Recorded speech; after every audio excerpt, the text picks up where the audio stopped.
Who Here are we we? are with I'm Chris Gomez. We've got Andy Schwam and Rich Ross. So that after that smooth opening, thank you all for Hey, being here on March 16th of 2022. Um, Hey, Chops. Chops is here. Chops is nice. here. Great to see you. And we are on. If you're not in the United States, we might be on an hour An hour earlier. later because I No, it's think we are early. UTC -4 now. Yeah. And just a weekend ago, we were UTC -5 here in this time zone, which is the U.S. Eastern time Dude, zone. So for those of you keeping track, we just sprung forward, something like that.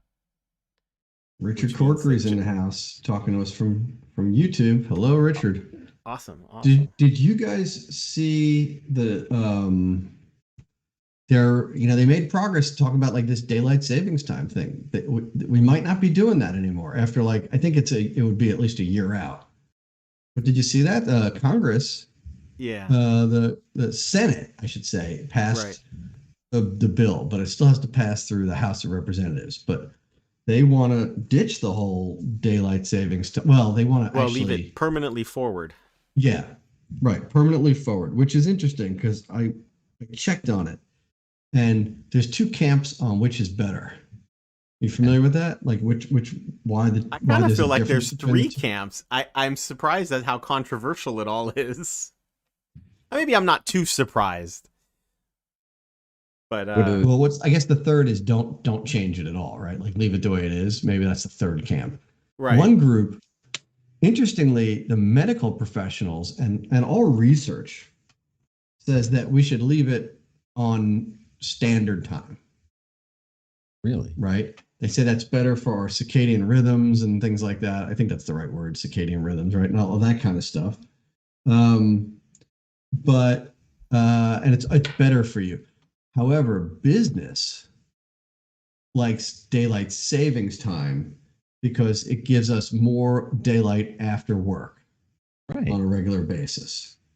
And they think that's going to bring, it's going to keep people out and have people go shopping and do all those kind of things. So, which one of those arguments do you think is going to win? The scientific community versus the business community? There's the question of the day. Who's going to win that? Or I Yeah, think well, I option think C, right? Just leave it where it is. yeah, I think since we already see the Senate bill um, is to stay forward, then that might be where we're headed. And what's interesting about it for me is that I actually did put a little thought into this, believe it or not, and I think it's trying to solve a problem through time zones that actually, depending on where you live in the North American continent, you may feel differently.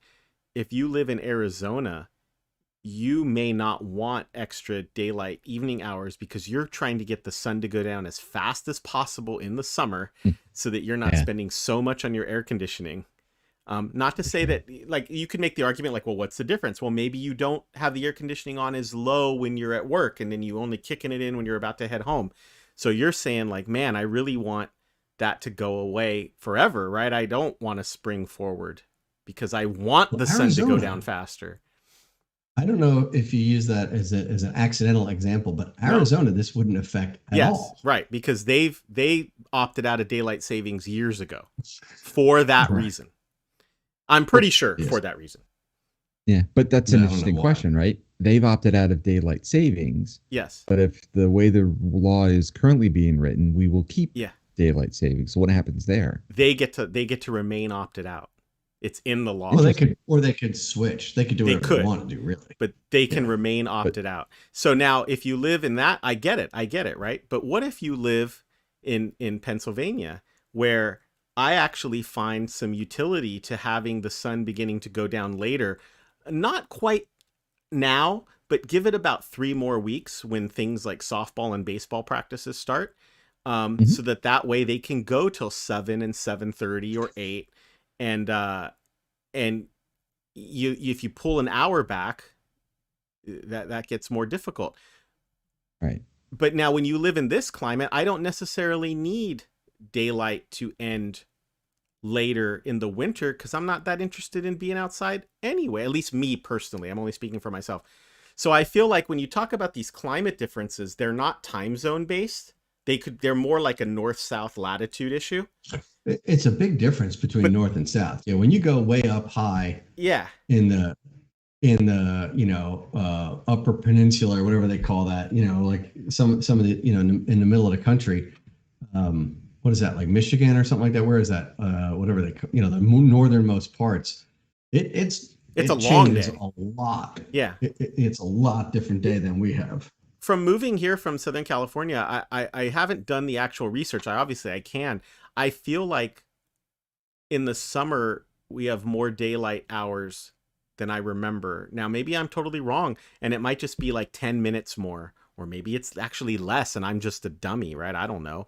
But I've always felt that, like, that in Southern California, I didn't care because the weather's good pretty much all year round. So who cares if the sun goes down? It's still 75 out. Like, what do I care? It's gorgeous.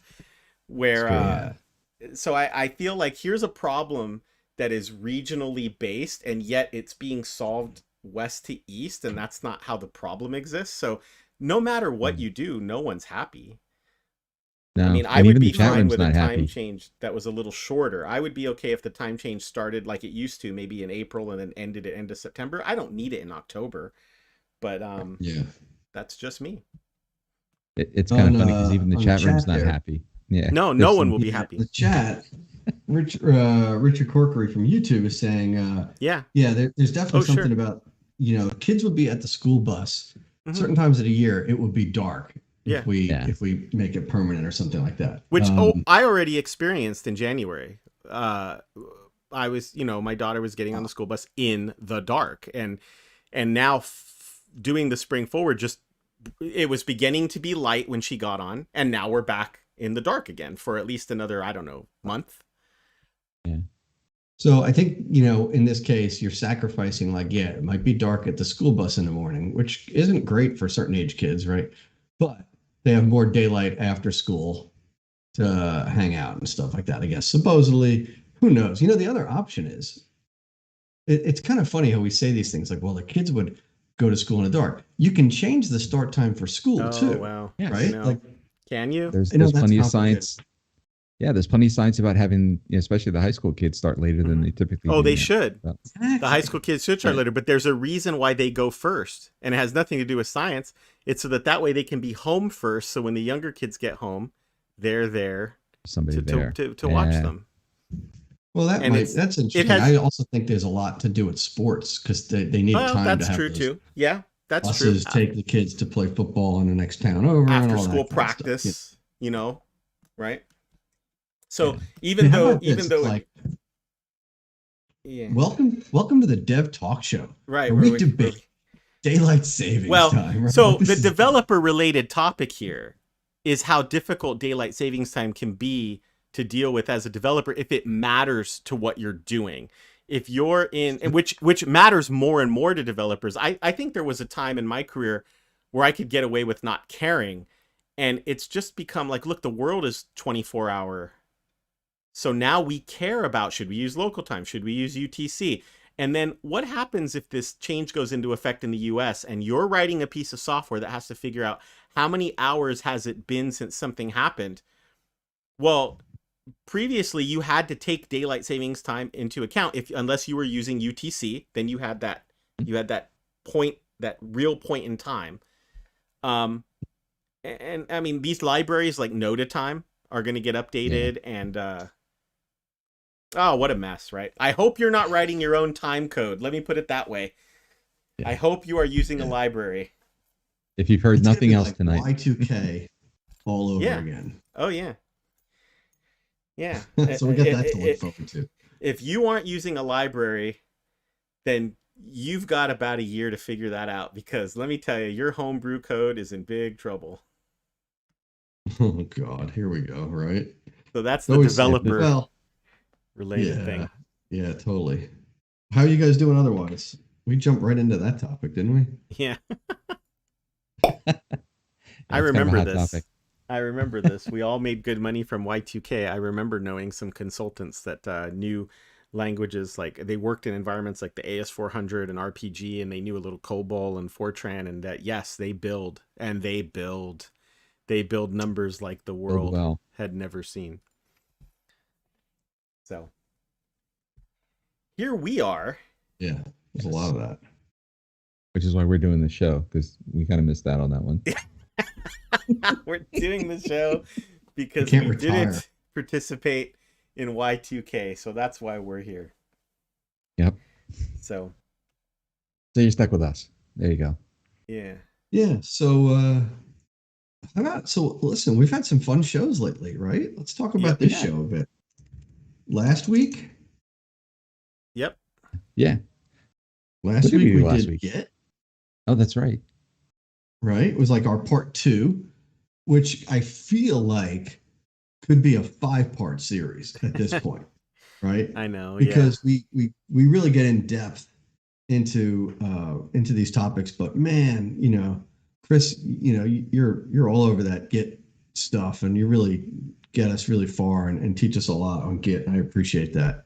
And I know the audience does as well. What I'd like to know is are we stalled too much on little things, or is it like, hey, maybe in this format it's better to spend a lot of time concentrating on this real small pivot of it, because we got some time. It's the evening, we're chatting, we're listening to people in chat, we're listening to each other. Maybe it's better that way. Like, we didn't even talk about other Git features. We talked about, hey, what happens when you merge? What really happens? Right. What really happens when you merge? Right. Yeah. So I think the question comes down to, guys, right? We tend to do this show for us and for our audience, right? And we get into the conversation, we take the questions, and we can go pretty long on that topic like we did last time. It might not make for the best replay show. Maybe it does, maybe it doesn't. I'm not saying it does or doesn't. I'm saying I think that's sort of what it comes down to, is like, when you're in the show, when you're here with us live, I think people listen. Let's face it, the audience was here for the whole show last time, right? Like, people stuck around and enjoyed and participated right up till the end. And I think that says something, but what we got to figure out how to do is edit that down to like a 15-minute, but here's how to do it, and then promote that on YouTube, right? 15. Wow. That's aggressive. It was a 2-hour plus show. You know what I mean? 2 of them. So that was a good show. And we did that not the week before we did Git, but we did it like 2 weeks apart, right? Yeah. Yep. We took a break. And then we had the week before was Brian. Yeah, Brian. Talking about Git, again, slightly different model, right? But Git with Azure DevOps and a hybrid thing. And I thought that was really cool. That's a show that I think, if you're not familiar with that, go back and check that one out on the replay on YouTube. Because I think there were some really cool things you could do in a hybrid model that we talked about. That was fun. Yeah. That was a lot of fun. Cool. And then here we are. We're trying something, right? We're trying something where we admit that there's no way we can know everything. When we don't know everything, which is basically every show, it's nice to have the audience or a guest here who does know, so that they can tell us. But sometimes that's not going to be possible, and so then it's just like, okay, so we got the 3 of us, and we want to talk about something, but we don't know a ton about it. So what do we do, Rich? What's the answer? Well, the answer is we just jump into a tutorial on it and kind of see how it works. So there's, especially when we think about the Azure, about things in Azure, even extensions of that, things in Visual Studio or in .NET. There's great tutorials and examples out there on the docs.com website. So that was kind of where this started, right? We were kicking around some ideas, and I think we were looking for something that did, WebSockets and talk to functions, and lo and behold, there is an Azure service that does WebSockets, and that's Azure Web PubSub. So what we're thinking is, well, let's dive into that. Let's read a little bit about it, ask some questions, audience ask some questions. The three of us, being totally honest, we didn't prep any of this other than to say, here's a couple tutorials. This is what we're going to look at. And let's just kind of see where it goes. Maybe it's an hour. Maybe it's part one of a 3-part series. Who knows? Yeah. And you know what?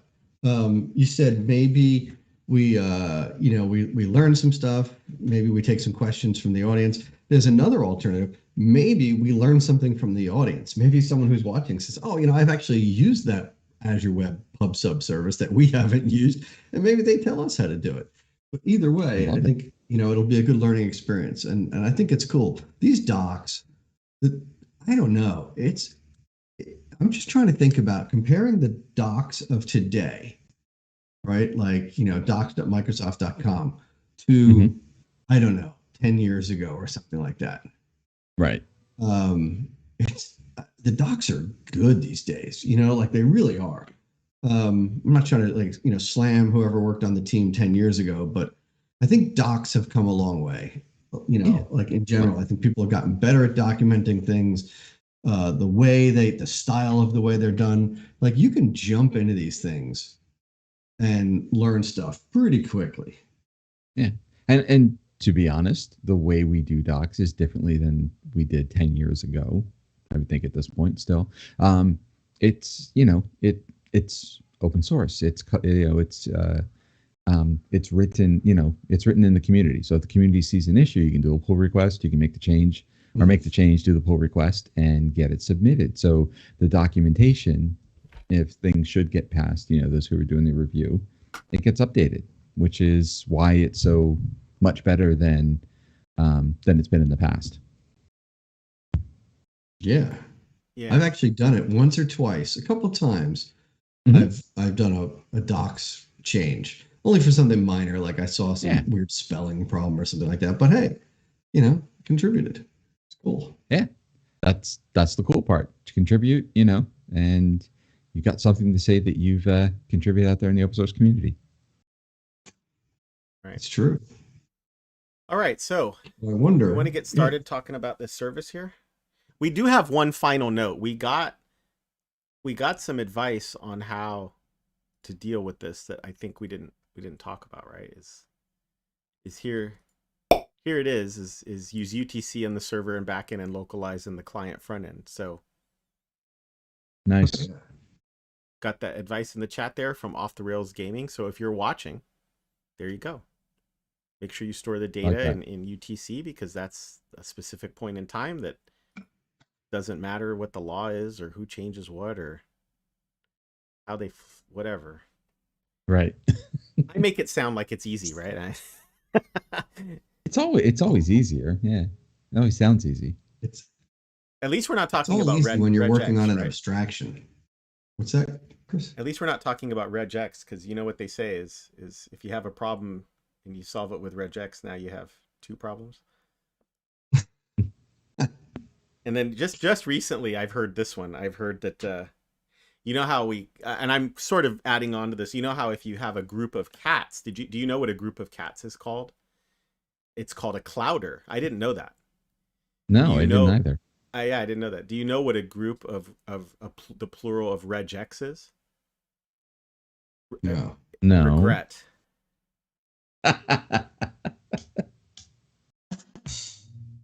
Nice.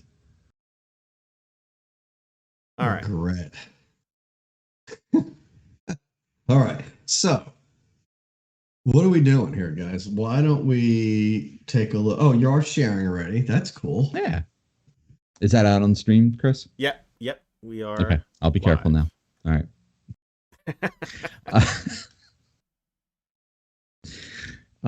Yeah. It's been one of those days. Oh, so I told this joke on Jeff Fritz's stream. Is oh man, what was it? Somebody was saying something about how they were talking about UIs, and somebody picked it's a real popular service, and I can't remember what it is, and they said, oh, their UI is so easy my dog could use it. And then I said, my dog deleted, I forget what it was, it might have been TikTok or something. My dog deleted TikTok. He was tired of being doxed. And nobody laughed at all. I'm sorry. I guess It I'm was a not that play into on the word TikTok. doxed, which is Yeah. what you're trying to avoid, obviously sharing something that you shouldn't, which is, when you're streaming, that's a challenge, right? You don't want to Right. stream your password or whatever, something Oh, important, or sure. ID, something important. So here we are, Azure Web PubSub Service, and why it's Yeah. different from other things. Yep. So yeah, and we'll talk a little bit about there are some related services, and we're just gonna get throw the questions that you guys have. I've got the chat window up here. You guys are watching chat as well. The idea is that with this, and I'll zoom in a little bit more to make it easier to read. This is all about doing real-time messaging with web applications, and one of the great ways to do that is through WebSockets. So this gives you that WebSocket functionality. So we can do, and we'll probably see this when we pick up one of the tutorials, right? We can do like a chat app, right? We can make those, kind of what we're doing in the Twitch chat and the YouTube chat, have those services essentially talk to each other. Which, when we think about some of the projects we worked on in the past, it's kind of why this came up, right? We've had applications that Chris has been working on that talks to other services, and this might be some way of passing some of those messages around potentially, right? Let's see, what are we good at here? So these are some of the good examples when we think about the PubSub service. So things that have high frequency updates like gaming, voting, polling, auction, anything that's going to have some real-time communication back and forth, maybe even stock ticker type information that comes across, and we've got to pass that around. Live dashboarding and monitoring, right? Financial market data, cross-platform chat, real-time locations on a map, anything where I want to send data to something that might be listening or interested in receiving that data. So a lot of great examples here when we look at what we have in the stream there. Yeah, and it feels like setting up this infrastructure, if you do it on your own, to have a back end that's WebSocket connected. One of the first problems that we always used to run into with SignalR, which was the ASP.NET solution, was if your site grows to any internet scale size, if there's only going to be 6, 10, 100, even 1,000 users, that's kind of okay. But when you get to some point larger than that, now you have to have a server farm of SignalR hubs, and now you've gotten into the infrastructure business. And once that happens, it immediately gets hard. So Exactly. This is interesting to see that here's a service that says, hey, you need some kind of back end that's bidirectional web based. So we all think WebSockets when we say that, but and furthermore, let's be agnostic to the language and platform. It doesn't have to necessarily be .NET. True. If this is just a service, right? I can, whatever it is, whatever language or whatever kind of a client I am, I can pass request into that service, and I can subscribe to those messages on that service, right? So yeah, it gets us away from a specific language implementation. Right. So it's really an endpoint, I guess is the way I would think of it, right? It's an endpoint that anybody can hit, whether it's from JavaScript or some other language or whatever. It doesn't matter, right? So yeah, and I think, Chris, that's to your point right here, right? When we think about the benefits of using PubSub service over something else, that wide variety of client SDKs, right? And then rich APIs for different types of messaging patterns. So whether service sends a message to a particular client or all clients or subset of clients that belong to a specific user, as different types of examples around those different messaging patterns that might happen there. I mean, does anything I mean, Chris, you've done a good bit of experience around SignalR as kind of a comparison to this. Does anything, when you hear some of this, does any of that sound like a pain point or a problem on the SignalR side? It's like, oh, well, this would have been great if we'd have gone this route for whatever. So on the SignalR side, yes. What happens? And look, SignalR again. If you're already an ASP.NET backend developer, then SignalR is a natural choice because you're already building your backend in SignalR. What's been great about SignalR for years is that it has so many clients, so that even though I'm building this backend in ASP.NET, I could still, and even in the .NET Framework days, I could build a client that was JavaScript based, TypeScript based, Java based. I know there was I want to say, I'm positive that there was an Objective-C client, I think, in the .NET Framework days. Mm. And the idea is the clients, they just have to know this protocol, and then the back end is always going to be ASP.NET.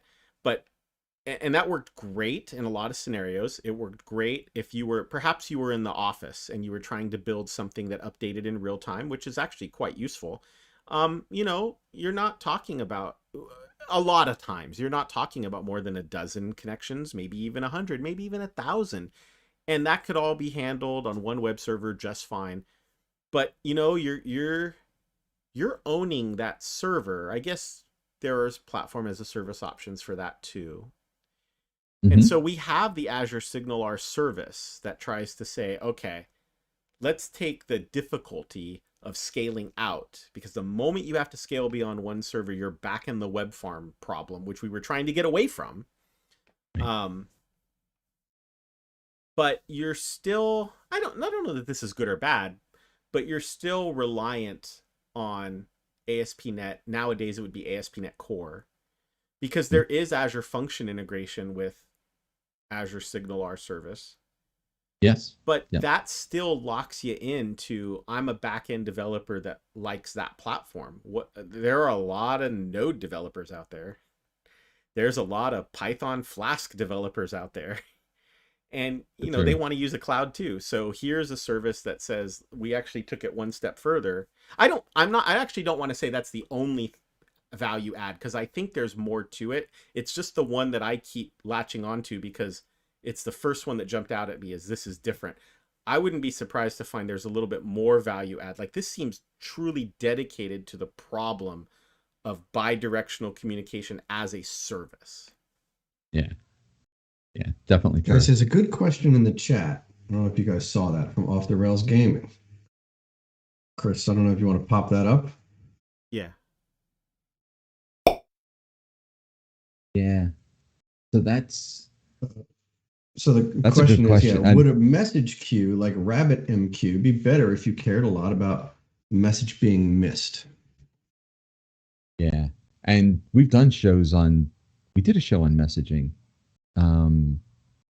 maybe a year or so ago, but we talked about the different types of messaging that you can do. And yeah, that is one of the downsides to this type of messaging, right? If a message gets sent and the receiver doesn't hear about it, pick it up, there's a potential that message could get lost and it would never get replayed again. So if durable messaging is something you have a requirement around for your system, then you would probably be heading off in a different direction, and probably some different architecture patterns as well, to make that happen. So instead of having a point-to-point WebSocket open between something in an environment out to some service, wherever that might sit, you might have an asynchronous type of a pattern where you push to a message broker and then have other systems that are listening to those message brokers and then pulling that message down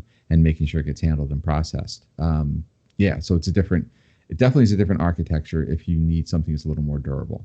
Yeah. And so the question becomes, well, then what scenario does this cover? Why would it be?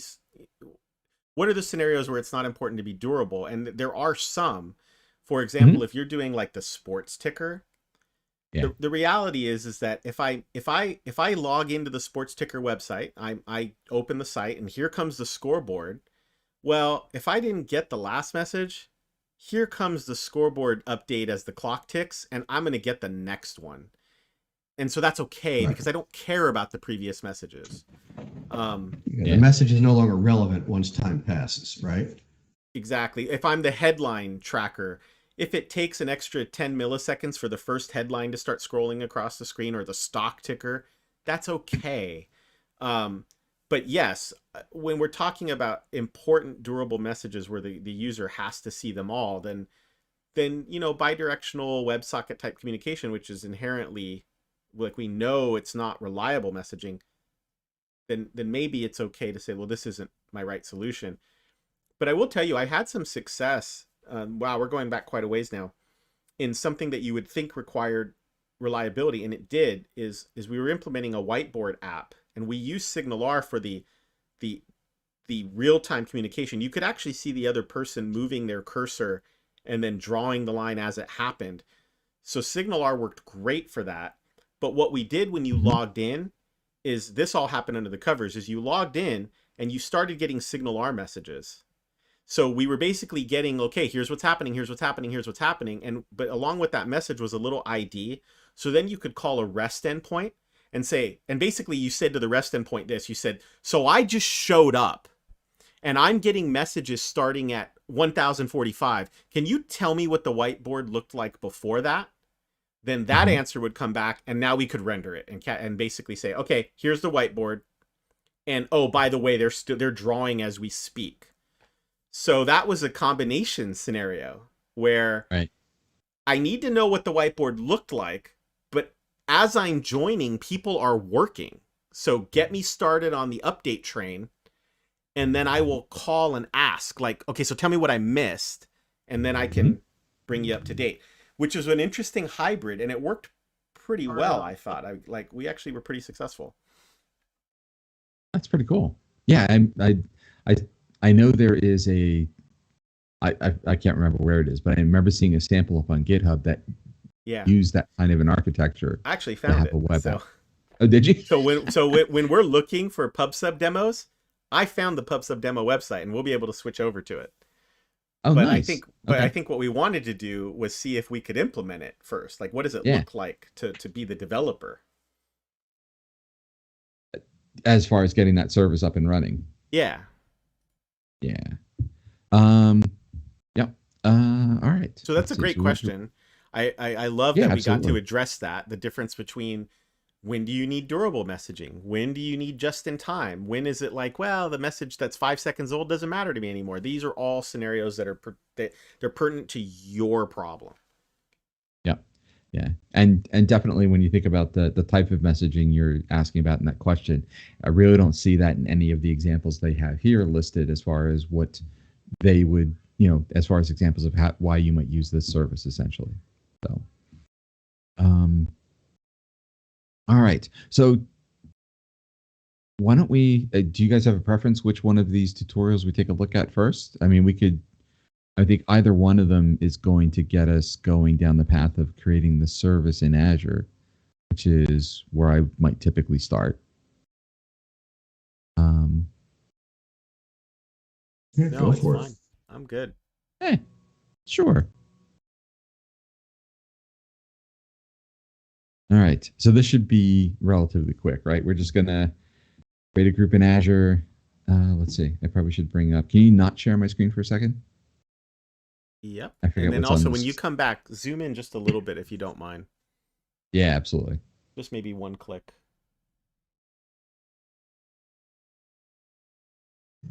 Yeah, the particular secrets behind the scenes here. In fact, let me see if I can grab the tutorial link, because one of the things that it says to do is create some resources using the Azure CLI. You could use the portal. You could use, I mean, I like the CLI. I've become a big fan of the CLI. I've actually, if I do something in the portal, I almost instantly run out to see how do I do this in the CLI, and then I'll save that as a bash script. And that way I feel like later when I want to come back, I just know that here's my mental model of how do you do it, and it's ready to go. So let's see, the quick start that you're doing is it PubSub from the CLI? Is that the one? Yeah. Okay. Hang on 1 second. I just want to switch subscriptions here. That's what I'm doing behind the scenes. Yeah, I understand. So Rich is just doing a little housekeeping behind the scenes with avoiding getting some of those GUIDs up on the screen, I guess, right? Yep. Yeah, and So we'll what's do neat that. is We'll do a clear. you can do this in your own Cloud Shell on your desktop, or you can launch the Cloud Shell in the portal, which is pretty cool too. Yep. But I Both good basically brought options. up the docs. So, Oh, and then nice. actually So you got I those meant all. to get the link too. The link to. I'm gonna post that in the show here. Are you Okay. ready to switch back, by the way? Yeah, sorry, we're good. Okay.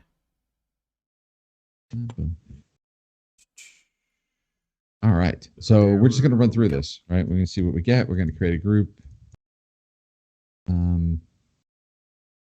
And we have to do this in Azure because every item that we put in Azure goes in a resource group. We're going to call this one spaces.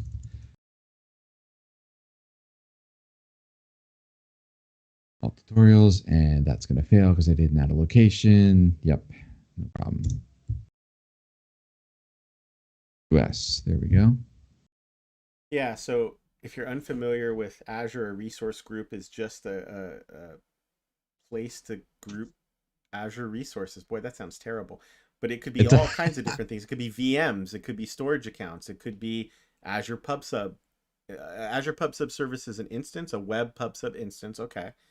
It could be one of those. And then what I've always liked about resource groups, and when in Azure's earlier days, when people were learning the basic concepts, I would always say, like, you know what, I think of a resource group as like a data center. I know that's not what it really is, but I think of it like a data center, and I'm putting stuff in the data center, and I'm wiring up machines and stuff. And then when I don't need any of this stuff anymore, I just burn down the data center, and people would usually chuckle a little bit. And I would say, but you know, at least it's not mine. It's just all gone. At least it's convenient. I just delete it and it's gone. It's just bits. Yeah. Yeah. And it doesn't have to be as large as the data center. It could be your application bucket as well.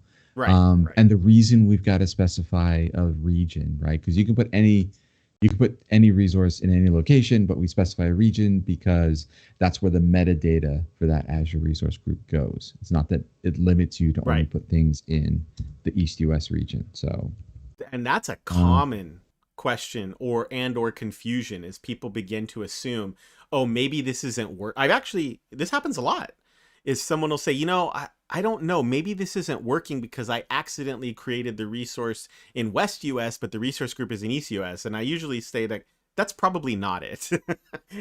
I'm going to assume that we have some other issue going on. But, you know, it's an easy place for your mind to go. Maybe that's confining me, and it's not. It's a resource group is just, like you said, a list of metadata of these things go together. Definitely. Hey, Rich, this is a sort of unrelated question. I think, but what you're going to really make me switch context, aren't you? Well, hopefully this is easy though. I mean, what you're using is Windows terminal. What's it called? Like what terminal? Windows terminal. So what's all this stuff you have on your screen? Like you've got this green leafy thing with 100%, but you're able to just type right over it. Like, yeah. So those are. It used to be, well, I think it's from the same guy who wrote Posh Git. Yeah. And it's now Oh My Posh. Right. Because it is available and does not just Git commands, but so many different things. So this is, and it's configurable. So right now it tells me who I am, where I am on the hard drive. So I'm on the C drive, how many seconds that last command took. The red heart is because the last command failed. I didn't include the location, so that way that one was red and this one is green. The leaf out here is my battery life. So if can you zoom in a little bit? You should be able to like control mouse wheel just a touch. Yeah, thanks. Yeah. Yep. And then the last one is just time, but it is absolutely configurable. There's a great Scott Hanselman tutorial around a couple different things. One, configuring your Windows terminal. He goes really deeply in depth into all the various settings in here and the fonts you have to include to get these little carroty things to show up. And then he did a separate video also on his YouTube channel, which is him adding his own drop-in there, I believe, possibly for his blood glucose measurement, so that he could see that as he was going along. So there's some great videos that really, if that's of interest, that would definitely be something to take a look at. So I have to update an extension so that I can support some of the Web PubSub work. What a great question there. And while that's installing and running. So you did AZ Web PubSub create. Yep. You gave it a name, I think, and the resource group. Yep. And L, Location. I don't know what L, location, East US, right? And then the SKU, right? Yep. Exactly. And then it told me I didn't have all the latest version of this extension, so it's going to do that. And then what happens is allow installing extensions without a prompt, right? That's just some guidance stuff. But down here, this one, Microsoft SignalR service used by this operation is not registered. So in Azure, in your subscription, you have everything in Azure has a reference to something called a resource provider. So if you are spinning up an app service, that's Microsoft.web. If you're spinning up a storage account, I believe that is Microsoft.storage. But each one of those has to be enabled in the subscription in order to be able to use it. There are a few that are in there by default. But anytime you try and branch out and go to a new service, then they will go ahead and register that for you. Takes a few seconds. Registration succeeded. So now it's going to continue on with the rest of the command there. It does seem odd to me. Again, I'm a complete novice on Web PubSub Service, but we were comparing Web PubSub Service to SignalR service, and look at what happens when we install Web PubSub Service. Yeah, that is kind of interesting, isn't it? Yeah, I don't know why it needs it. Especially because we have a section in here that as far as the docs go, start to compare and choose between those various services. Right. So, but it's interesting. Now, it might just be that that uses SignalR under the covers for some internal messaging or something like that. Like, we don't know what it's doing, right? It might have nothing to do with the part we're building or something like that, but it's kind of interesting. Yeah, that will be worth scouring through the docs for to see why that is needed. And I'll be honest, I haven't played with this service, and that's kind of why we're going down this path. Just starting to see what it does and how it does what it does. So it's created the service. It's given us a host name for that service based on the name that we gave it, and then at the rest of the domain listed there. Hostname prefix. Yeah, so it looks like we're good. We got all of our pieces there. So that's what it's telling us here, that we actually got our host name with that. Now it says we can play with the service itself. See how we would do that. We can actually do an AZ command to client start this service. Let's see. So if I do this here, AZ Web PubSub Client start. Name of my client. My name of my client was that's the group. Yes, Web PubSub, right, like that. Then still wants the resource group. There is a way to set a default resource group in the configuration to set the resource group so that there's a default in there. So if I don't specify it, it will just refer to that one, which can come in handy sometimes. I think that's like AZ configure something or other, but you're right. Then you don't have to do a -G in all of your different commands. Yes. The hub name, and then user ID.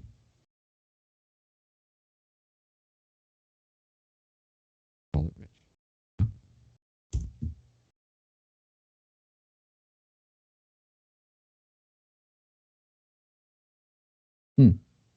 So Well, you guys are not. I can probably do this because I'm authenticated into my service, would be my guess. I'm just kind of curious if you guys are in. It probably would. You probably would not see. It probably wouldn't see it for you guys. I'm just trying to see if there's some way you could run the same command where you are and make it happen.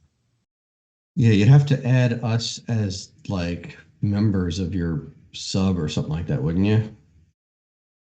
I could. I really could.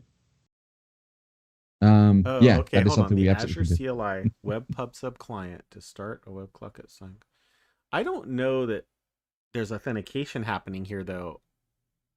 So let me, you know what I'm going to do? I'm going to bring up the Well, Cloud we Shell. need a URL though, right? Yeah. We can't hit it unless we're logged into your service. Like, shouldn't there be like an external access to this thing? There will be, but right now we're just. There will be. Yeah. But there's I'm not right yet, now. so we haven't gotten that far yet. Yes. So we could join group, and the group that we created was. Group Well, hold one, on. I let's need see. to do at AZ. Well, so I'm getting into a terminal now. Okay. And I need to say Web PubSub Client because I think that that's an actual client that's meant to connect to services. Yeah, but if you're not in his subscription, you're not going to hit his thing? Not using the AZ commands. Yeah, that won't work. Interesting. So what did you do? So you just did send to group one, and you sent them a message, hello. Yeah. And I joined the group. You joined the group, right? You joined the group. Yeah.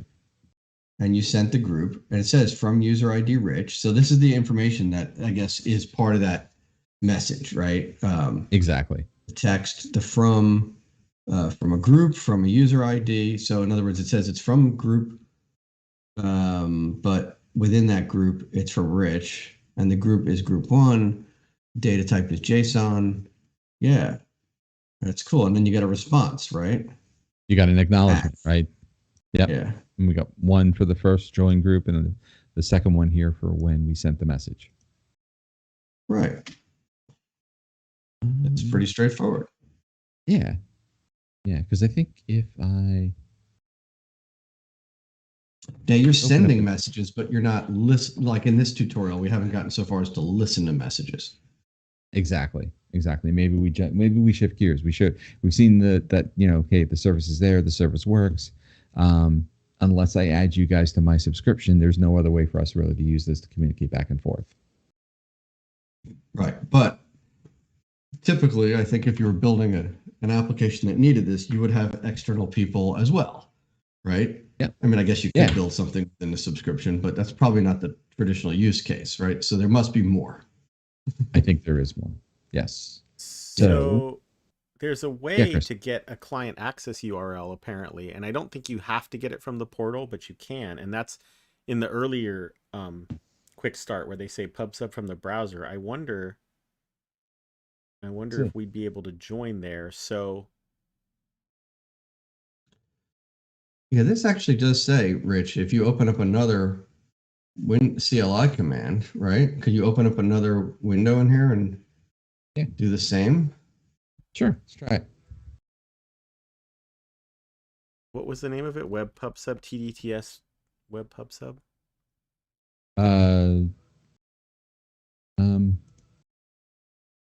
Yeah, TDTS Web PS. Well, you did get I didn't notice that. So you did get an address for it.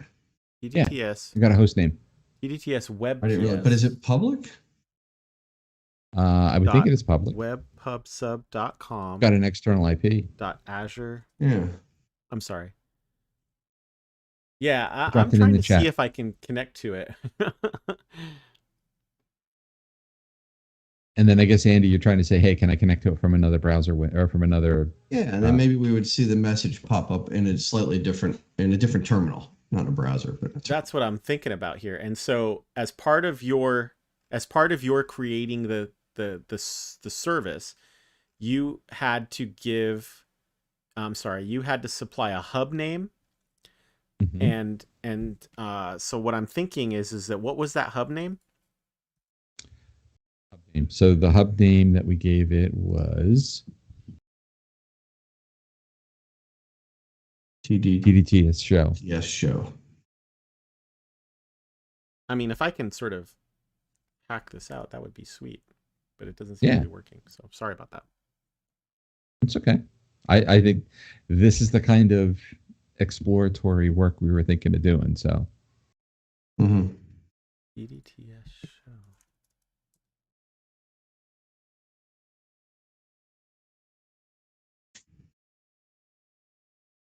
Well, so anyway, my inspiration here is that the previous quick start says do this from the browser, and so you basically create the resource in the portal, and then in the portal there's a way to get what they call a client URL with a temp access token, and I don't know, that URL may be sensitive. I'm not 100% sure.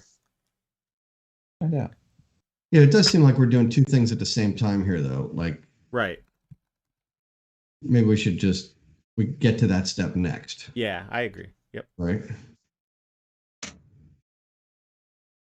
So, Rich, where did you leave off? I thought you were going to the other terminal, or is that what you're doing, looking to figure out how to do that? Yeah, actually, here you go.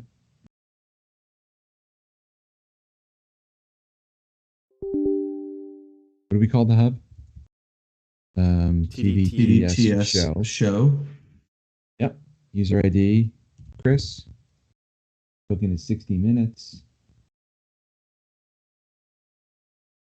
And the groups, you can join the groups. Are you doing it on a different screen or something? Yeah, let me see if I can zoom in. Actually, let's do this. Hang on. All I'm going to do.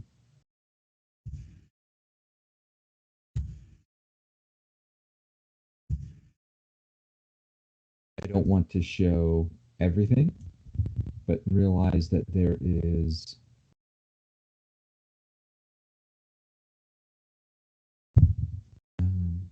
Notepad. Maybe seen the Notepad? No, we're not. Your screen went. Oh, now I know. I know. Okay. Oh, you're doing Notepad. Okay. Notepad's not that scaled. All right, one other thing.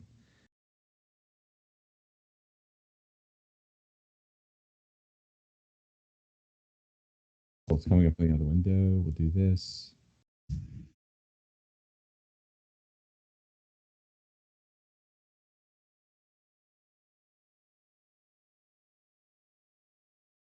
Let's just show you this. So this is what I'm seeing in the other screen. Oh, you're going to the portal. Yes. Is that the so portal? In the portal. Yep. So that's just a screen grab from the portal that doesn't show any of the connection strings or any of the other things, information that's there. What it is allowing me to do, though, is provide a hub, which we defined here, a user ID, and a token for that to expire or before it expires. And then what are they allowed to do? So they can send to groups, they can join and leave groups. And then down here, just below the cutoff, is a client access URL. So I should be able to take that. Maybe paste it in the chat to Chris. Yes.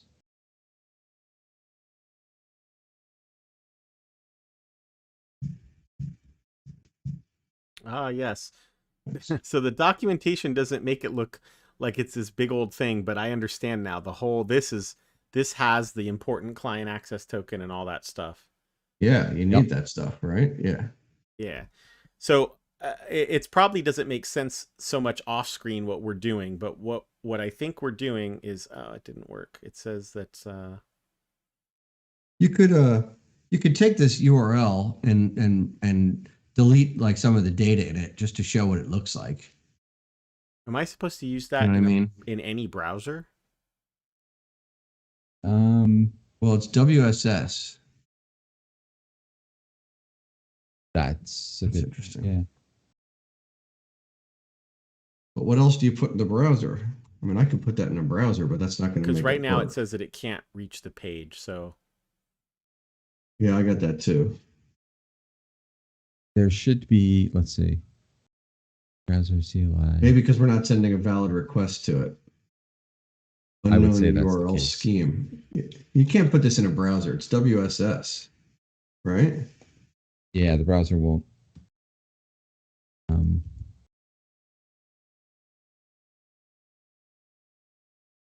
Why don't we just, yeah, I mean, I guess the tutorials, I got to imagine as part of the tutorial, it tells us how to do this, but,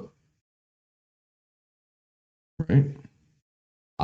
That's what I'm looking for. So, oh wait, I figured it out. Oh, you are? Okay. I thought you were going to try to figured connect it it out. from I figured another it out. terminal. So What'd you since get, I Chris? figured it out now, if you go back to your page, you're going to see me send a message, right? And, Yep, and that's what we gotta- group are you in? You're in group 1. Yep. Okay. So And you want to then do a if I join say- group 1, Yeah, I think I did that. and then you could do send a group. But you should see that, and I don't know for sure if you are, Not popping up on the terminal. because I did send a message, hello to everyone. Did you get an acknowledgement? No. See how, like, on his screen, he got success equals true. So here's the deal. They built a little website that's sitting on GitHub Pages that you paste that client cool. access URL into, and then it connects you to the hub. Is there a pages? And they say this in the docs, but so where is it in the docs? Oh,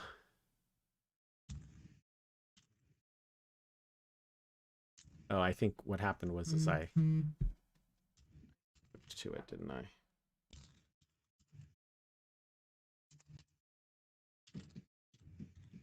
Do you have a spot in the docs where it is? Yeah, it's in the previous quick start where they say, "Hey, connect from your browser." There's a button there that says live demo, and what happens is you click on that demo, that one right there, open the demo. So what they did is they built this little demo, and I joined it using the URL you gave me, which basically logged me in with that username. And so, I basically was able to send a message. See how I said hello to everyone? And it's showing up And it just for showed you. up on, yeah, it showed up for Rich now. That's cool. So I think what happens is that the terminal that he's using isn't like listening. It seems like it's not listening. But this site is listening. Right. So if So he goes back to then- terminal and tries to send group 1 a message, we should see it over on the right. Yeah. Yeah, totally. Unless group 1. Now, do you think group 1 has to be capitalized? Oh. Oh, you were in a different group 1? Yeah, because we both joined group 1 with a capital G. We both did in our browsers. And there it is. There's the message from me. See that? So I just okay. Wait. I clicked send and boom, it pops right up. This down here. Yeah. Oh, now you got it there. Yep. So it is listening. You were but because it says join group 1, right? So Yeah, as right. long as once he's in the right Capitalizations. group. It's the capitalization bit. Yep. Yeah, it confuses me is that the last command in your list is send to group lowercase group 1 Yeah, from the terminal. So it didn't actually work. So if you say send to group with a capital G, it should show up in the web browser on the right. Oh, sorry. Good catch. I think we'll now see it in our browsers. Yeah, I would think so. There it is from the The terminal. terminal. There it is. It's Yeah. pretty fast too, by the way. So Yeah. So that was like.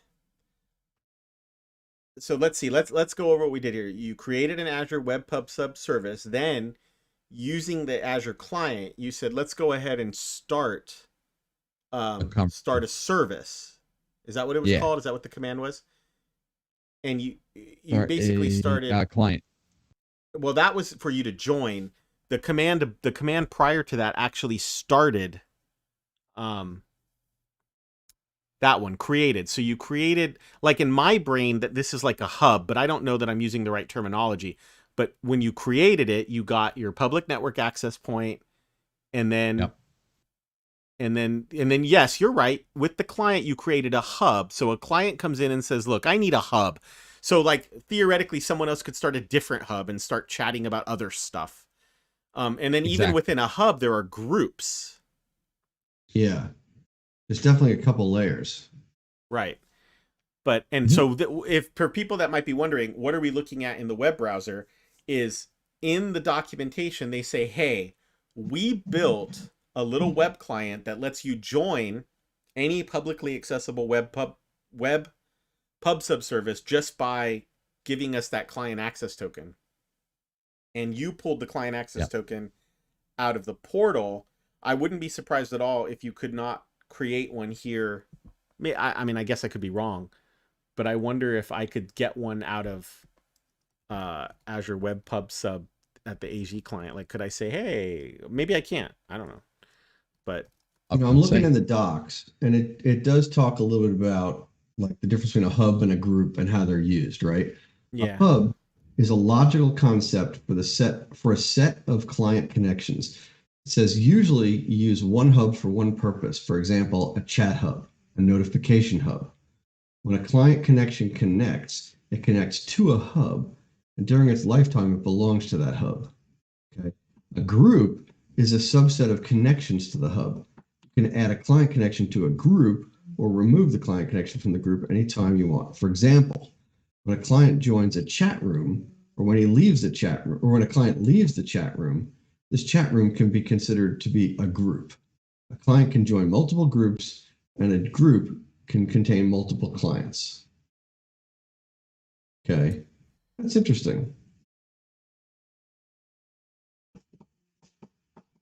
So obviously the first thing that everyone goes to in these is chat, because it's simple, right? You can just send text back and forth. Yeah, right. But these could be other types of messages too. These could be, you know, updates for a game.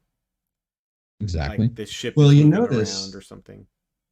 the message in the green on the green text says that the message type, the data type is JSON. Yeah. And Yeah. the data he's sending is just from the terminal, but really that's not formatted JSON, right? He's just sending a string in there, but it's JSON, right? Yeah. So I mean, but that's what's happening on the right. Structured message. What's that? Well, that's what's happening on the right, right? It's just fancy displaying the message, the JSON message in this window here, right? It's still JSON under the covers. It's just a fancy view of it. Right. But what I'm saying is, Chris was talking about how you can send different types of messages. It doesn't have to be just string. It could be JSON with, various properties and stuff like that. Because really, it's just a string. But yeah, like one of the things, I wonder what and would this happen is if you put some hard. JSON in there. What's is that? Back in the day when I used to really spend a lot of time evangelizing SignalR, after watching after watching somebody work with it, the first question people ask is like, well, I don't really understand. I don't really need online chat in my work app. And so the key for me was to try to create these different demos for different things. Like, for example, notifications. Let's say I have a pretend app where each client can connect and start tasks. And then when the task ends, I want the little bell to go red, and you can click on the bell and see all the things that have happened. And something like a real-time communication system can let you do that. True. So sometimes it took demos to get the understanding across of, this is about bidirectional message passing. What you choose to do with that is up to you, but it's something we didn't have before without a page refresh. Like, we didn't, otherwise it was like, well, I guess we got to refresh the page to find out what happened. I guess that's not true. We could like poll an API, which is something that I think applications were doing, but that's expensive. Sitting and polling an API all day when nothing's changed. Why do you want to do that to your poor servers? Well, on that note, what do you think's happening? So on the right side, we've got this screen. It's a, browser window that is running is a page there, but something is connected. Must be JavaScript or something, right? That is connected, or is it using SignalR to get the messages from from some server version of this application? You know, There is a WebSocket, Yeah. and we should be able to see it. So I looked at the source code. You did. If you just view source, I don't want to make it sound super easy. If you look at view source on that simple little app, they create a WebSocket, which I believe is a first class. It's just a first class part of the web browser. Right. And I know I make it sound super easy, right? But we're talking the whole entire page is 400 lines of code, and the JavaScript portion of that is about 150 of it. It's definitely like you can scroll through it and go, okay, I guess I can sort of see what's going on. They seem to have built it very quickly with Vue.js. Like they just built a little standalone single page Vue.js app is what I'm getting. Mm-hmm. Okay. Yeah, I was hoping there was some way to see that it's connected over sockets. That's all. Well, you might see that under the network tab, actually. That's what I thought. That's true. But where is the network tab?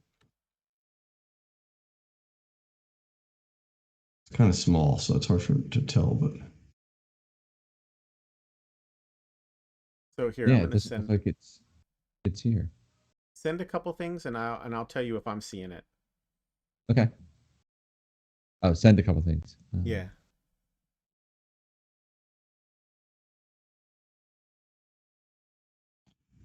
Things seems pretty fast. Well, do I have to hit record? No. Because you're right.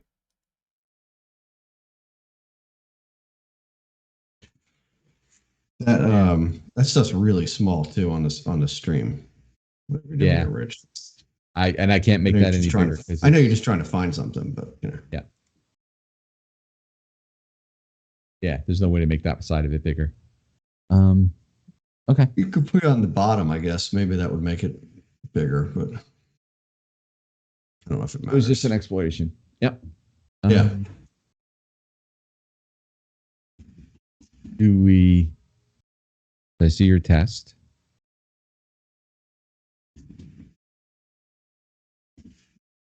Yeah, I was just hoping to see on the network tab. I thought it would be under the WebSockets.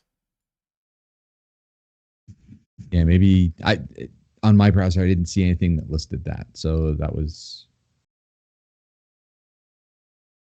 It might just be me not, it's kind of small.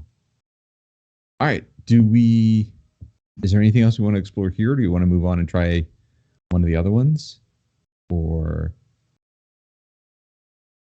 Oh, we could try another one, yeah. Okay. I mean, I don't know how far we want to.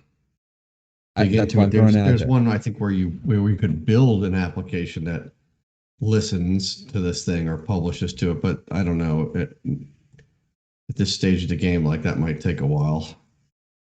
Yeah. Let's build a chat one app was that, Andy? like that. Yeah. What's that? This one? This one? Yeah, I mean, for example, right? Or maybe we just don't do it. Maybe we just scan through the code and talk about what it does.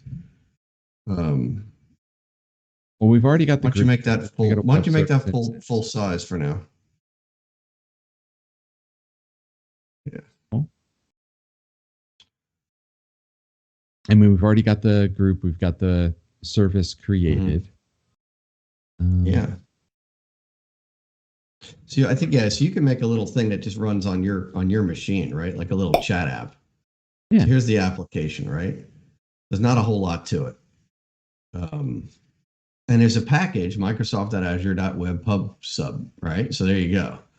So it shouldn't be all that complicated. One would think not, right? I mean, and that's where the trouble this starts. only takes 10 minutes. Yeah. All right. So we're going back to split screen here, which makes sense because you want to be able to see these things. So you're going to go to the command line, right? I am. As soon as I remember how to bring that up there. There we go. Now Terminal. you need the connection string, but you already have that, right? I do. I can pull that off the other window. Yeah, so I don't think you need to do that first line. I don't This line think here. with the Azure CLI. I think you could probably go right down and create the application.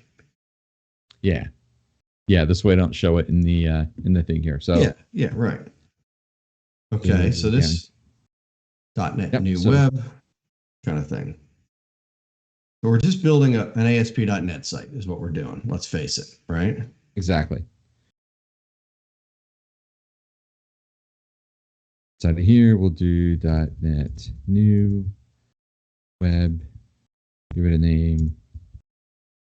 And you might have to zoom in that a bit for people that are trying to play along. They got to be able to see something. There you go. That's good enough.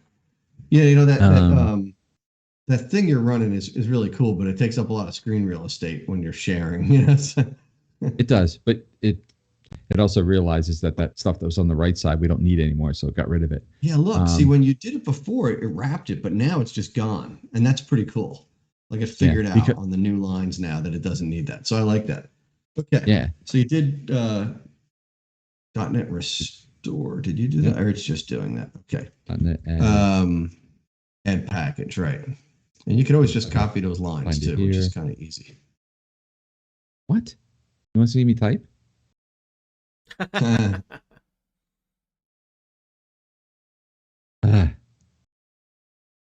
we go. Beta 3. All right, here we go. Now we're cooking with gas. I'm impressed by this little sample app. I mean, I learned a lot just about WebSocket programming just by reading through this. Are you still looking at the code from the other app? Yeah. Yeah, he's not paying attention to what we're doing here. We're doing all the hard work. He's over there playing. All right, so we're going to replace the app map get in the program CS. So instead of it just saying hello world, we're going to grab this. So this is one of those single, what do they call these things? Like a small, there's no class definition. What's it? I'm sorry. Oh, no. I know you're talking about top level statements, right? Top level. There you go. Top level. So is that what it's called? Yeah, there's an implicit main method and implicit usings are in play. Yeah, for those people that aren't used to it, you don't see like public class program, right? Because it's implied in this case, which is nice. I mean, it really just keeps things a little less busy. Rich is creating a couple of resources, getting an HTML script mode. Kerglo says it's C# script mode. Yeah, it seems that way a little bit, but I don't think it's quite that. All right, so you pasted in just some basic. This is kind of boilerplate stuff still. Yeah. At this point, right? But we can do a .NET run here. Did you do the HTML already? I did. Okay, I didn't even see you do that. Okay, cool. So you can test this already. .NET run URLs.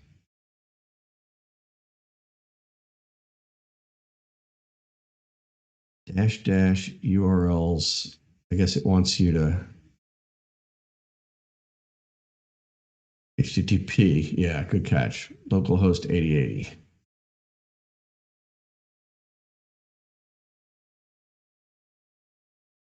Okay.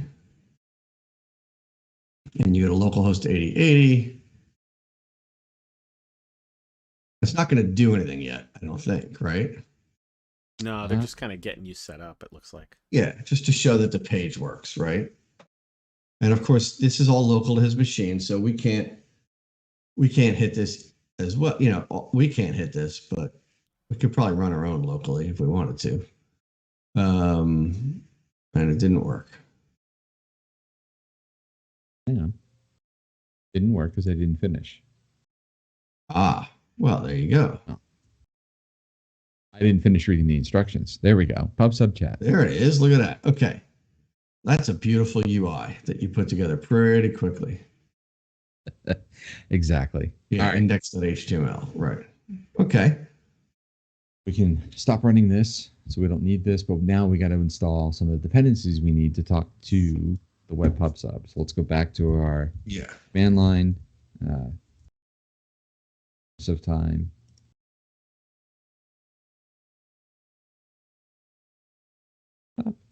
There we go. There you go. Well, you know what? Let me ask you something. Can you collapse the left-hand, the file tree? Just a little bit, at least. Yeah. Give people a little more view. Yeah. Thank you. Andy All playing right, the role of producer in my ear. Go ahead. So now, where does this go? So this sample chat hub class. Okay, so let's add a class. And is there an easier way to do this other than to do, let's see, just file new? I think you just. There might be an add class in the Control-Shift-P stuff. I don't know that there is, but there might be.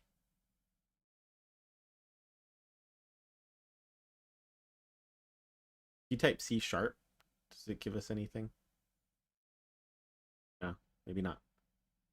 Sorry, Okay. I sent you down that path. Where's the look?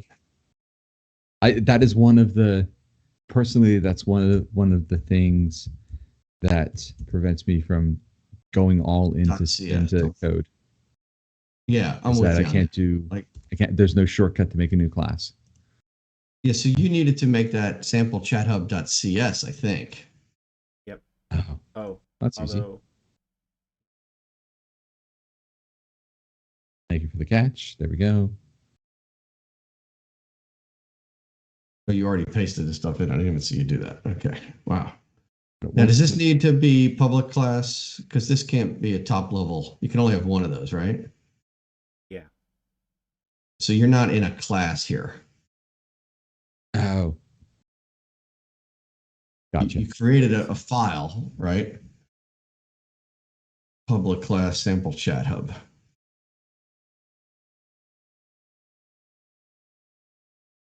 Surprised it didn't give me all of that when, as part of all. Well, wait a minute. Yeah, I agree with you. I'm surprised too. Because that's what it it's wants. a little odd, but they say create a class, so maybe they're assuming it does say create a class. You created a file, so it's not completely explicit. Okay. But I think that's what they mean. You know. Add DI for the service middleware and service client. Don't forget to replace the string with one of your services. Oh, yeah. No, see, there it is. Look at. This isn't what we're doing. Oh. That's what I think we're replacing everything in Program CS. That's what it looks like. Right. I think they're showing it like you're right. Yeah. It's a little bit of an odd way to do it, but they're just showing it right in there. Yeah. Let me get rid of this. Yeah. All right. So go back to your program and then down here at the bottom under the app run. Yeah. Well, that was a little somewhat odd.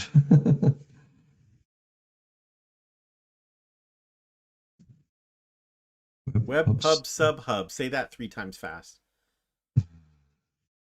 Web PubSub Hub. I think you probably didn't add the using at the top, right? I did not. No. Although you're going to get that now, right? With that little I just did thing. And it looks like they that we need to. It looks like they added some things too. See, they added under the builder. They added, yeah, that makes more sense. But I like that. I like Web PubSub Hub. That just tells you Dr. Seuss has come to .NET. And then connection string. All right. This now, cat needs a chat. Sorry? Off the rails gaming. You see this comment? All right, boys. Next, let's put it in Docker and deploy it to Kubernetes. Nice. Yeah. Let's ship it. It's just about ready to go, too. Kinda. All All right. So the add web PubSub service client is used to inject the service client, and then use negotiate step to generate the client token connection. Add a negotiate API to the server inside the app use endpoints. This Okay. inside of here, I'm going to basically drop in A whole block. Yeah, to there. Yep, seems to like it. Let's save it. I like that, Chris. Chris, you got me with that joke. The cat in the chat. That's good. All right. So what we did here, let's just look at what you pasted in while you're looking at the next thing. So you're giving it the endpoint, right? You're mapping the negotiate. So you're basically telling this is, building the controller basically, right? Yep. And like building the application part of this thing. So it says when it gets a call to negotiate, it's going to do the following, right? Mm-hmm. It's going to get the ID off the query, and if the count is not equal to 1, then it's a 400. Yeah. So this is probably just a little getting started code. I don't know. Oh, it's the count. If the ID count, right? So if there's more than one ID, then that's a problem, I guess. And then it will write the response, it looks like. Yeah. Okay. Okay, cool. So we'll hit this. It's going to go ahead and build the app. And then what I'm going to do is go back to localhost. Once that's up and running, we're going to need to include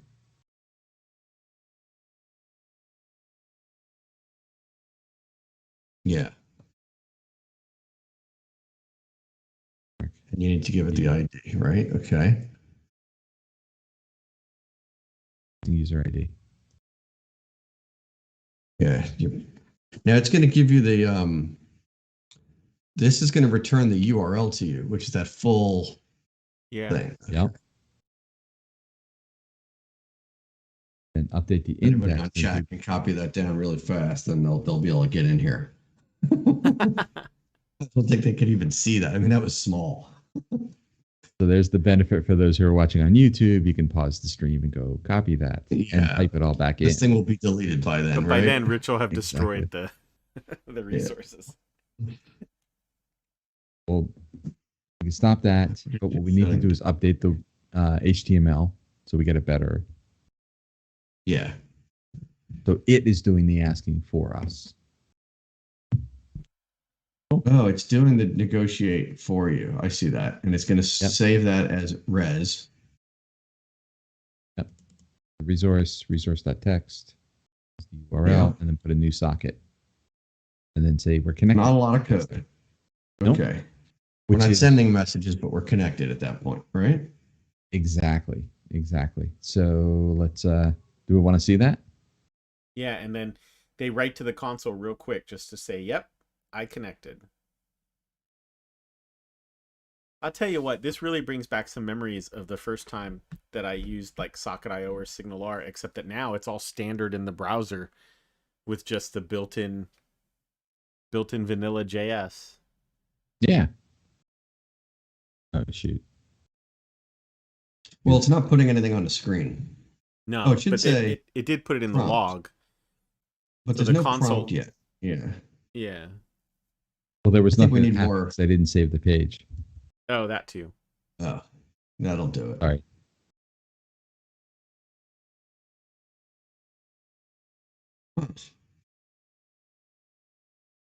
It was really just using a Windows, like a prompt, that's interesting. That should have 12, shouldn't it? You can see the console. Good.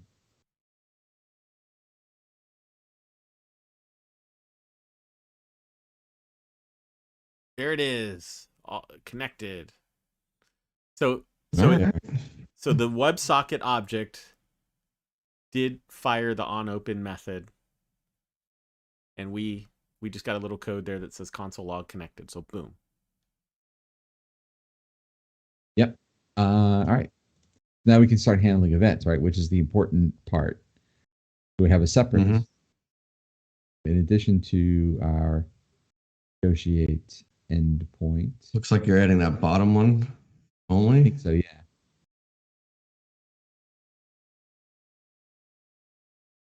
So what's interesting here is instead of, you could theoretically just using, .NET's built-in support for WebSockets, you could do the hard work of receiving the message, parsing it out. But what they do is they provide you in the Web PubSub middleware SDK. They say, hey, we've got some implementation that processes the protocol for you. And then it even looks like with those tabs that we would have instructions for JavaScript and Java. Maybe there's others, I don't know.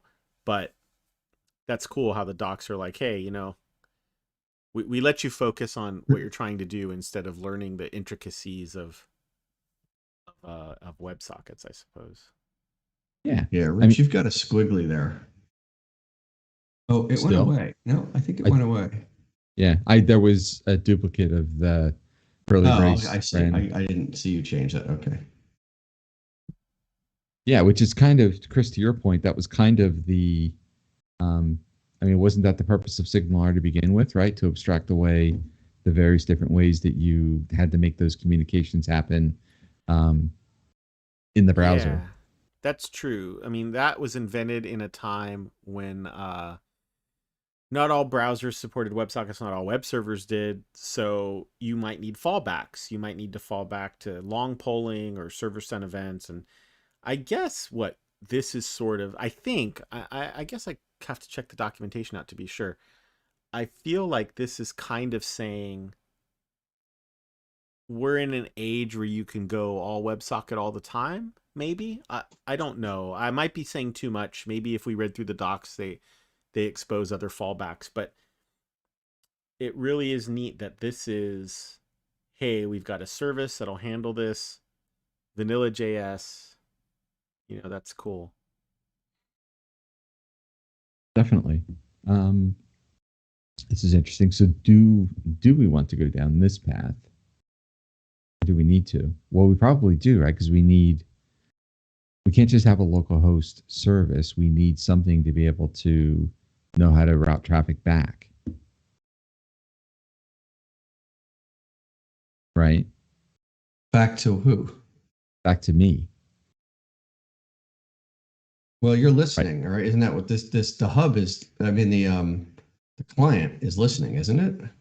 Right, but it's going to, isn't it?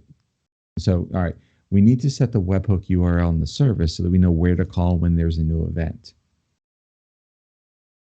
But the problem with that is it's not running in a server. It's running locally on my machine. There's no way to expose that as an endpoint to the internet. Well, that's why they're saying to use ngrok, which is fine. We can do that. Host. Yeah, we've used ngrok before on this show, right? We did. Yes. Yeah. Which is so amazing that, like, here's this publicly available service that says, well, I just want to see if this thing that's running locally works. So let's open up a tunnel. I mean, it's like a mini VPN, really, isn't it? I guess. Like of sorts, Of sorts.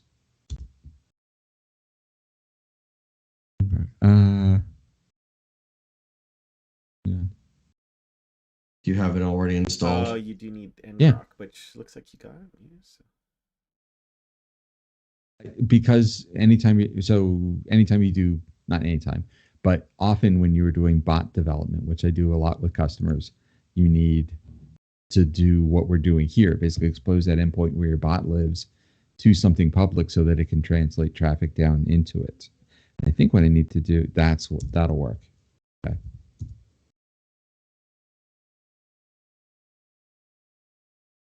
Yeah, I think now it's we're going to get a URL. Yep. There you go. So that URL is accessible and anyone can access this, right? Yep. So in the above step, the listener event handler path, so that we'd like to send the service out to this endpoint, essentially. So if I drop into, where was that other browser that we were using?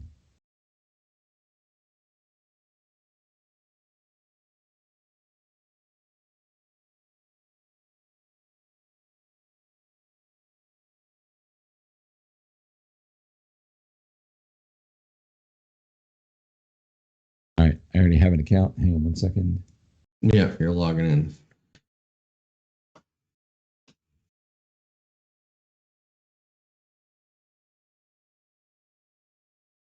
So hey, while he's doing that, Chris, why don't we do a little commercial? Yeah.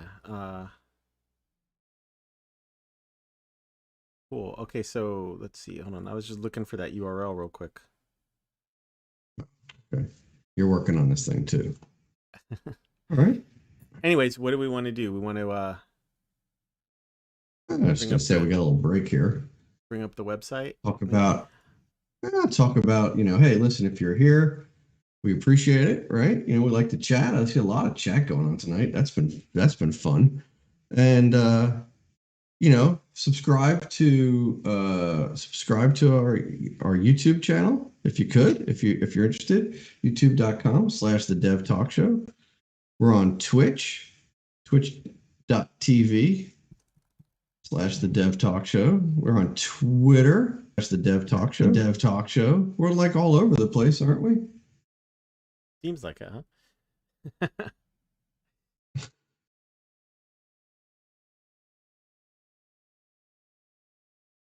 So yeah, so this is a step that you have to do to make sure that the auth token is included or is used in the communication. So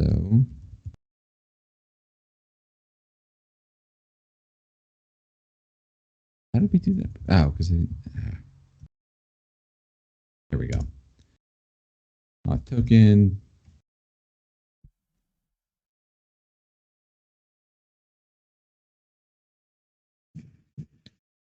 Don't look behind the Back curtain. and says save that configuration for me. I'm going to clear. I'll bring that window back. And we'll One thing I have noticed is that program CS hasn't been saved. Thank you for that, Chris. So I don't know if you were. No, nothing yet will. Code. Yeah.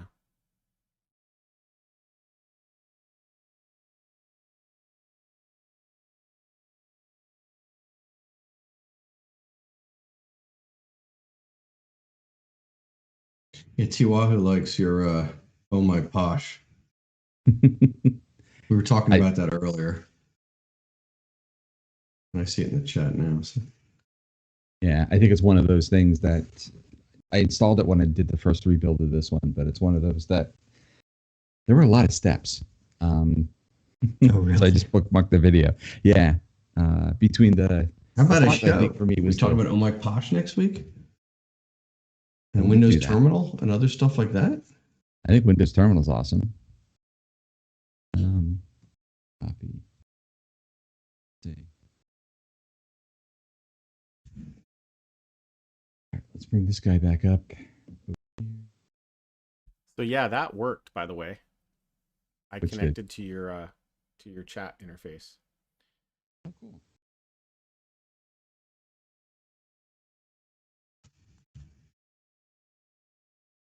Did you get an error? I actually was able to just go to index.html. Ah. But I think you were trying to get a... I think the code is handling the negotiation now, right? It should. Yeah. So let's take a look at that. So what we did was print this. That can be accessed from the internet. In the above step, we listen. Yep. So, which is fine. They can do that. And we update the service and set the webhook.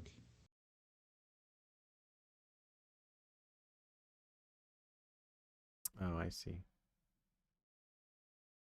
So now I guess what's happening is... Now we've got to create that chat hub. Right. Which we did which we should already have, right? Because we did create one. except that they've changed it. So we've got to create, when you use the Azure CLI command, see how it says there, the domain name has to be replaced with what ngrok has given you. Yeah. All right. So here on this. So we're doing something different. We're creating a hub that now resolves. I think I'm saying this right. We're creating a hub that will resolve from the DNS entry that you got from ngrok, which is important because we need this Web PubSub hub. I'm never going to get over that. We need that to listen on that event handler endpoint, so that basically this chat app can both log us in, negotiate the token that it needs, and then bring us back to this page and say to the index page and say, okay, I'm ready to chat. Now the chat features aren't implemented, but all of the connectivity should be ready at that point, I think.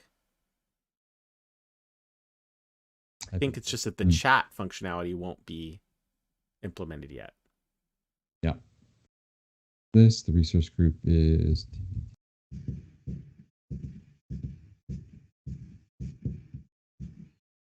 hub name. I don't understand the ngrok part. I mean, I understand what ngrok does a bit, right? I think I get that part. What I don't get is if you tell this Web PubSub thing, you tell the hub that ngrok is the URL that you're interested in, this, which is really to your local host. Like lots of people wouldn't be like, if this was a chat app, everybody wouldn't be having the same. I guess I don't get what is happening there. Maybe I don't even know what to ask. So it's URL template. So it's not meant to be. So this here is where the Web PubSub service has to talk to. Now, yes, it's going to talk to ngrok, and ngrok is going to forward. Yeah, no, I get that part, right? Yeah. Okay. Then, I mean, yeah. So it's that. I guess I don't get your question, because that's yeah. So if I wanted to join your chat, right, and I had an app running on my machine, I don't care about your ngrok URL, right? I'm going to have my own URL. Yeah. So why would the whole hub need to know about your URL? Because the hub needs to know where to send the traffic. Where's it going to send messages to, right? Exactly. Yeah, this is just for the event handler. I think to Chris's point, there'll be a slightly separate one for actually handling the messages, which we haven't gotten. This is for like an event handler. Yeah. Okay. Okay. I think what's happening under the covers is that Azure, that SDK that we're getting for free in .NET, like it was just a couple of lines of code. So it seems in some respect like, wow, I mean, I don't even understand. It all seems like magic. But I think just the act of creating a hub and using the extensions that we did in the code basically set up this /event handler for us without us even knowing. Yeah. And so now the Web PubSub says, well, now hold on. When I send events, who do I send them to? And it's like, you send them here. Yeah. And we did. So we did include this. We mapped. Yeah. So we mapped. So this is similar to SignalR, is we basically said, we're going to create a chat hub called Sample Chat Hub. And we want you to map that to event handler. If we change that word event handler to like Eat at Joe's, then we'd have to go to Azure PubSub create and say Eat at Joe's. Yeah. So we don't want to get too confused by the words event handler, although it's odd that the capitalization is different, but it probably doesn't matter. Maybe it does matter. Shouldn't matter. Yeah. Famous last words, right? Shouldn't matter. Exactly. So while that's building, we should be able to go in and modify this part, right? Because that's not reliant on. Yeah, because I think they say now you've got to implement the on message received method, which is just a fancy way of it saying, okay, when the Azure, I love it, when the Azure Web PubSub Service sends you a message, you're going to act on it. And our SDK makes that simple. It just says, instead of you having to learn about WebSockets and stuff, they just go like, look, override this method. We're going to send you the data. You just get to work. Yep. Do a connect whenever And we it get a looks message like, received. at least in the docs, there is a JavaScript and also a Java implementation. Whether there are more implementations in the service, I don't know. That's certainly something to look at in the docs. Maybe I'll take a peek at real quick.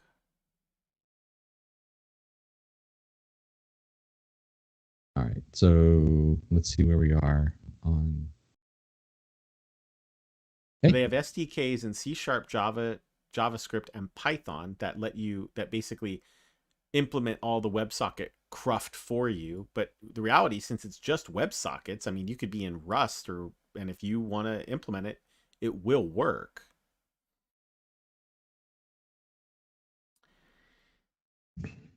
Yeah, so we got this question we here also about ngrok. Yeah,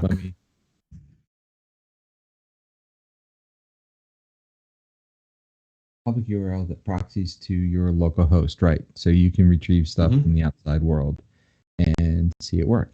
Yep, that's exactly much, right. That's what it's there for. Yes. So it's instead of you having to worry about routing and exposing that endpoint on your machine, this is a way to have that traffic come down to your machine and ngrok make that proxying for you. Yeah, in the past, I would find myself. There's got to be some expense. Like one of the first things that I would do is like say, oh man, whatever project I'm working on, I want to get it up to a real web server quickly so that way I can debug it like quote unquote real world. And now we have services like ngrok and Loophole and Tunnel Relay that are like, whatever, we'll tunnel that for you. But to your point, Andy, is who's paying for this, right? Yeah, someone's like hooking the web up, basically, right?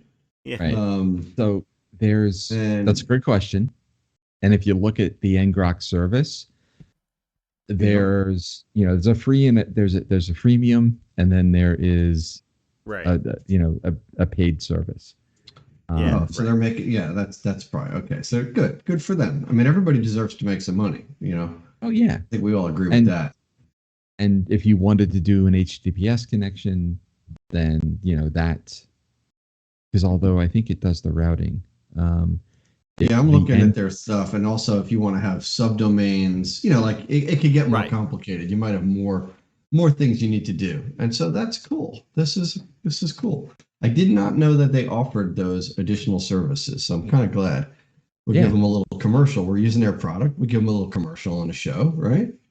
And ngrok's pretty cool.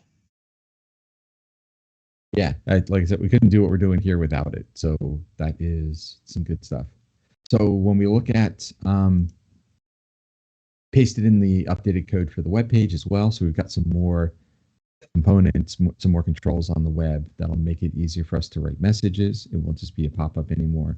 But now we can go ahead and rerun our .NET Run command. Let that build out.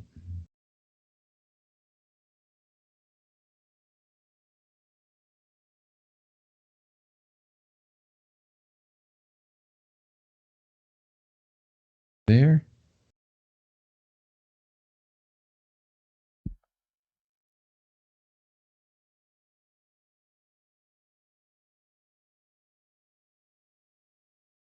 Over. So there's our chat. Let's reload it. Going to do my name. That's fine. Here we go. So I am now in there.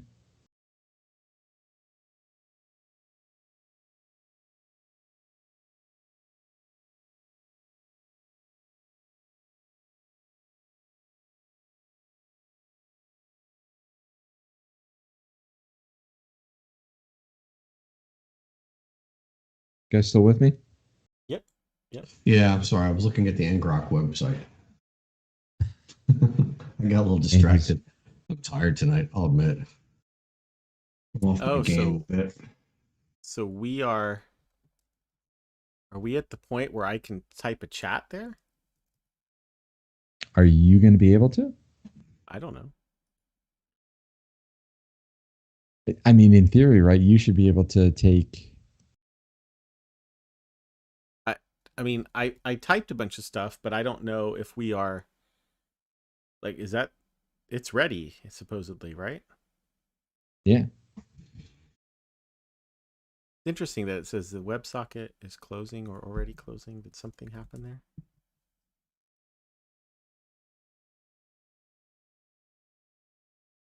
So you got your connected. Yeah. It was not right. I wonder about that. I wonder about that capital H, man. Yeah. There was case sensitive before. Okay. Let's do Which it was this. probably Is easier this- to change the code than to change. Yep. I mean, I don't know. Let me see if I very quickly do I see it blowing Where up on was the that? network? Yeah, it was the H right there, right? Nope.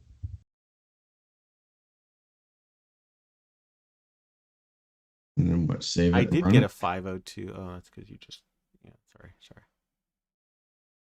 Maybe I was. I hope I'm not wrong. Oh, well, no, soon. Let's see. We'll know soon if he's an idiot. So Connected. Drum roll. Nothing. Nope. do we need some code that prints the message, or we're supposed to be done with the tutorial, right? Well, we did put that in, right? Because let message document.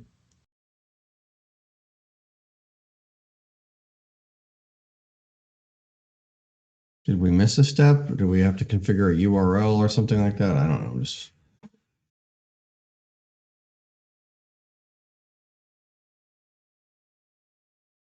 We've got messages. We got message. We got messages, right? So we have both divs there, or an input in the div.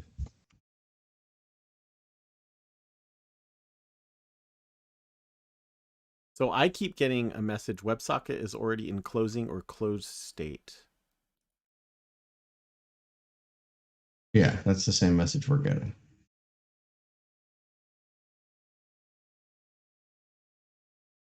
It's getting the ID.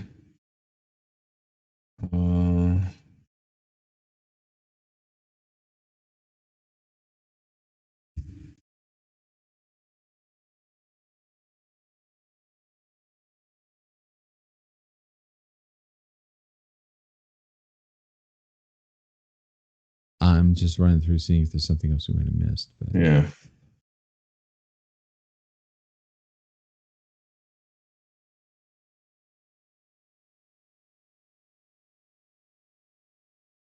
Is there anything to the right of those things that is like a something we were supposed to update, like on those lines of code on in program CS? You know, I don't know. Is there anything more?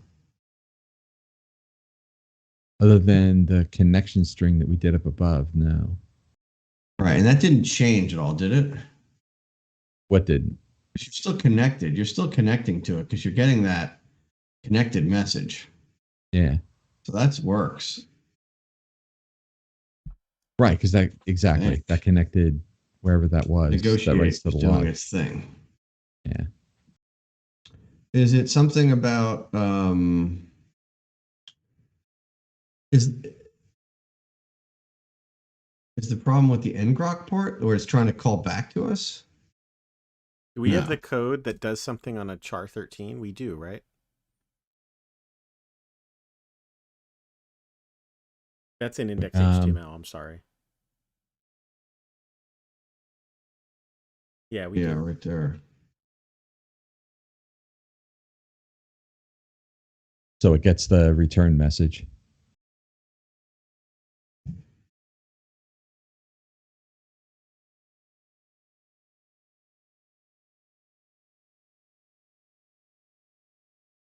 Yeah.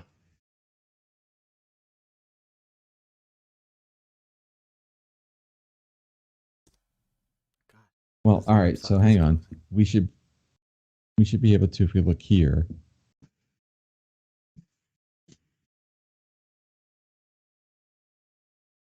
Put that there. Let's go back to the and hit it again, right? exactly. Where is it adding, to the top or the bottom? To the Ah, top. it's in negotiate.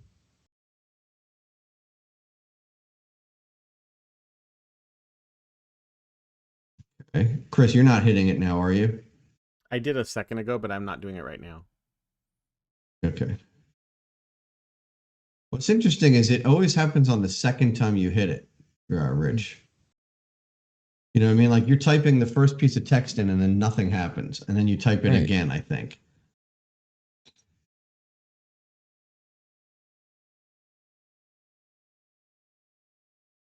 What are you looking for? I was just looking see if there are any errors. Because it is running a script. Console? Yeah, you're on the console.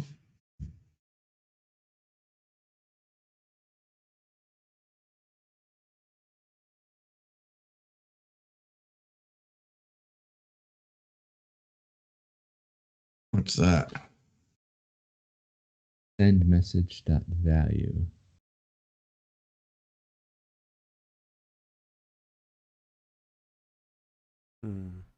It's erroring there. It seems like it, right? Well, yeah, that's where it stopped because it said the WebSocket is already closed. We want to interrogate the value that it's sending, see if it's something weird. Why not? Point.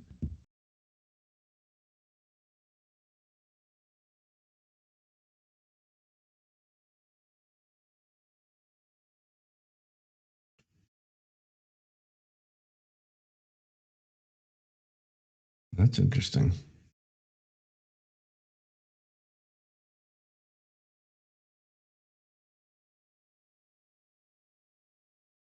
Why is it not? It doesn't seem like it's helping you.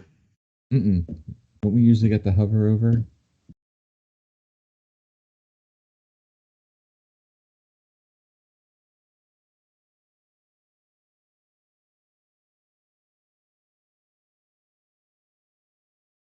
But you could put that into the command or something, into the watch window or something, right? Or am I thinking about Visual Studio for a minute? No, you can do that. Yeah, there you go. Right. Empty, which is fine. We haven't typed What about anything. message? Maybe take away value. Maybe message on its own. Or maybe there is no message in this case.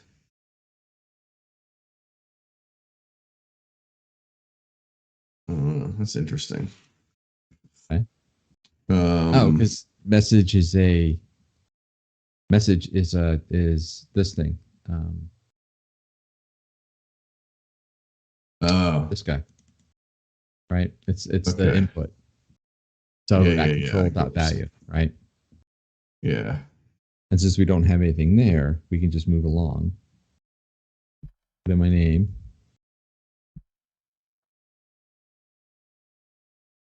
Back. I think that part you want to let go because that works, right? It's bringing you back to this, or did you refresh?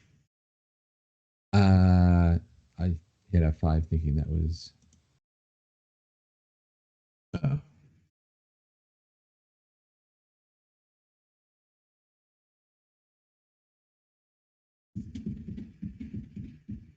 There we go. So we got this, right? We got a value. Okay. Go ahead and send, play. Okay. It wiped out the value, but nothing happened. Yeah, I mean, the next line underneath is message.value, and it clears it out. Yeah.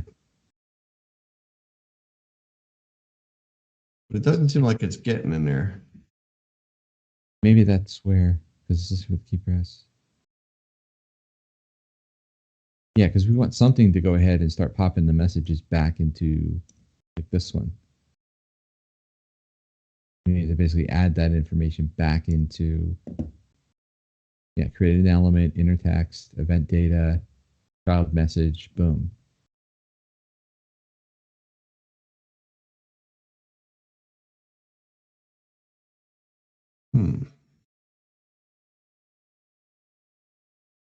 Let's do.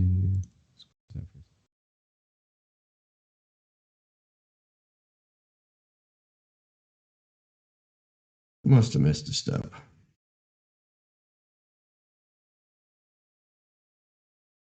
Did this. This is how we got to open WebSocket. Have our handled events inside of the program. We've got our class that we created for the sample chat. Set up the event handler. Or it does say replace your unique resource name. Did we do that with the name of the web PubSub resource?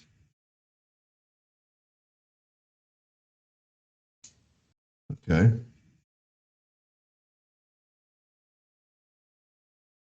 Oh, they're just talking about in that command there. Okay. Yeah.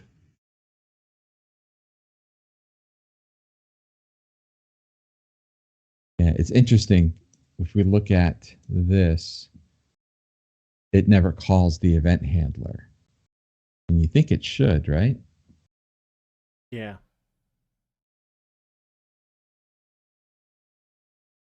And that was what that command does. That command was wiring up the event handler, right? Yeah. To the ngrok URL or something like that. Well, and to the there hub. it is, right? Ngrok event handler. And that's event handler in capital letters. Use pattern star system.event connected.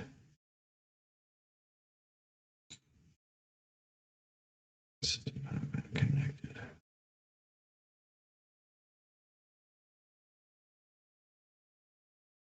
I'm wondering if we should rerun the hub create. Yeah, maybe. That seems to potentially be where I would think. Events complete, open the home page and put your name. You'll see the connected. Although it does say it gets connected. Yeah, it says it's connected. So, I mean, unless there's another step that we just haven't done yet, but handle messages event, message events. Besides system events like connected or disconnected, client can also send messages through the WebSocket. Right. We dropped that code into there because that's all inside of sealed class for the program. We got a read-only line, our pub chat hub, our task on the connected, our value task, user response on message received. That's it. Yeah.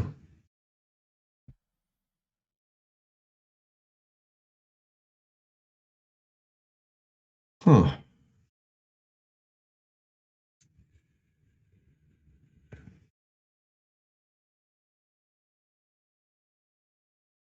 It says update index to add the logic to send message from user to server and display received messages in the pane. Right. And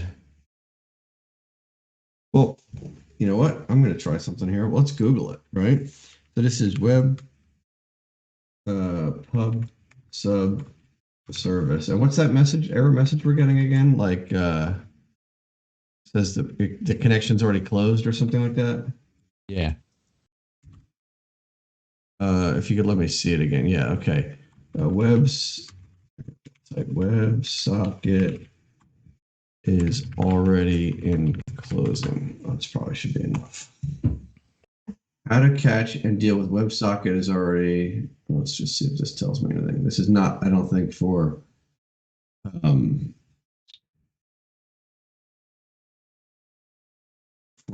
the Azure service, but let's see. There's an is open method. Do we have any code that checks for is open? Just looking at.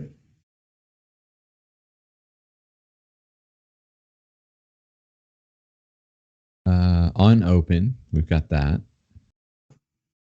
And then we've got on message and we've got a send. Okay, let's just see if anything else can help me. These are all really old.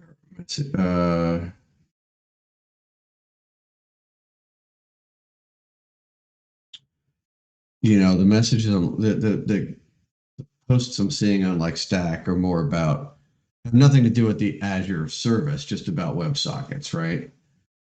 Oh, hold on a second. Index.html has to be saved. Oh, But you maybe have been playing with it too, so. Yeah, don't yeah. know. Well, And but besides- I tried to redo. absolutely. And the reality is I've been looking at the code in the F12 and I'm not seeing anything different from, at least I haven't spotted anything different from the tutorials code. If But it this feels is, like it feels like it's Almost- really close, you know? I use Mhm. autosave. Let's find out if that fixed it, though. That would be something, wouldn't it?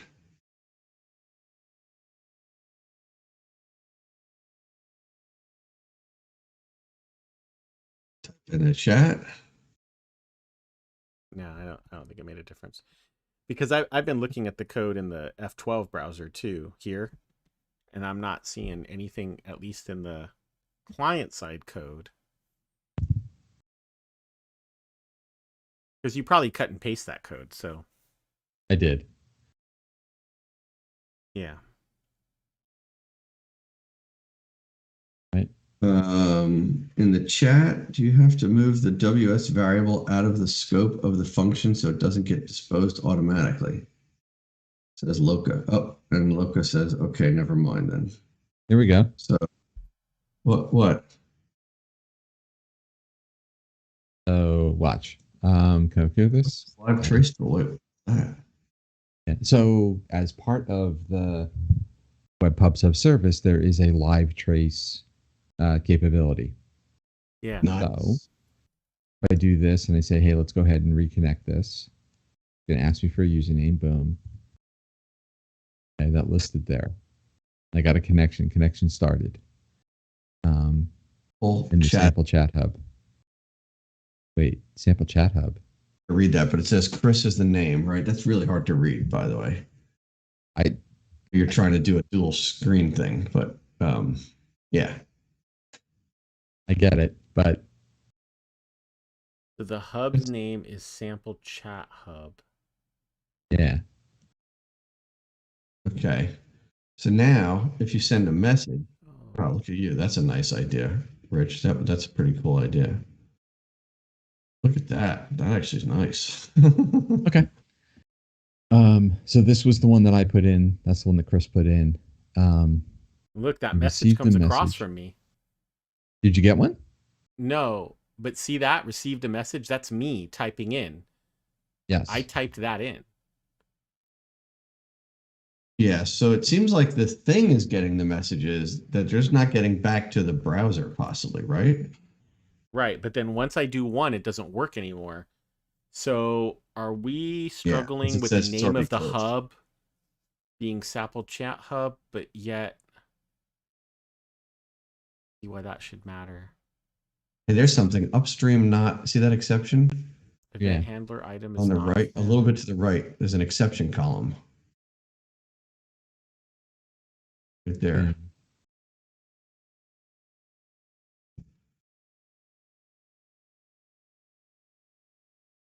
Let's say, God, user event. Okay, sample chat hub. Event message, type user, category messages. It's got to be that event hub command. Tiwahoo says, do we need 2 asterisks in the slug for path?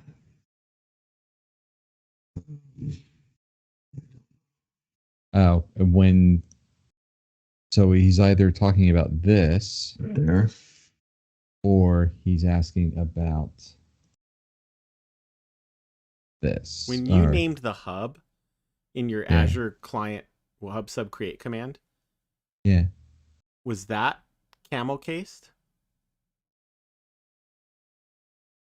Well, it says show hub, and we want a sample chat hub, right? Yeah, I'm confused about that sample chat hub. Where does that come in? It Right. says in set It's event the handler class. in the instructions. No, but we got the wrong. No, not the class. No, go look at Hub. the instructions for set event handler when you're back in the chat in the documentation. Yep. And so you got to scroll up a little bit. Okay, this right here.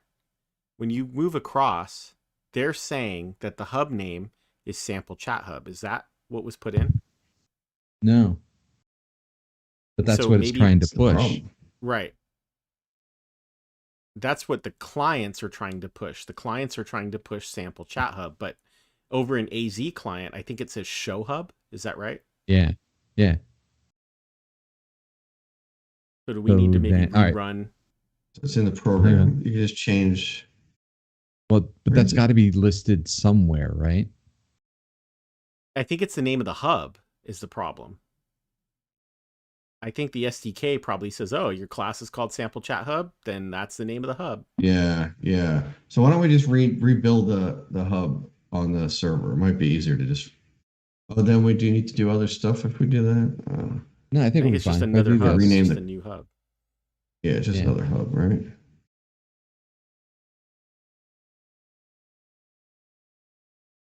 Now, as far as that whole uppercase, lowercase stuff, it's weird because even in their documentation, they use event handler with an uppercase H here, but then in the code, over in endpoints.map web PubSub hub, it is not. But we'll see. We'll see. Yeah. It looks this was like all lowercase when we created it. Yeah. This doesn't matter. It's just that's Azure bits. Right. Right. Okay. All right. All right. Hit this. Let's see if it works. It's going to take a few minutes because, yeah. Oh boy. Hey, this is why we do it. Yeah. Because I don't know. I would look at this and because we got rid of the code, but when we did the one that was in the command line and said, hey, let's create a hub name, we gave it whatever name we wanted.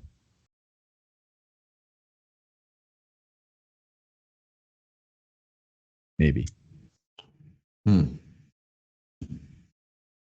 Yeah, but I think, Chris's theory is that this thing is dynamically figuring out what hub to call based on the class name or something like that. Like that would be because we're not telling it anywhere. We're not telling it anywhere else what the name of the hub is, right? Right.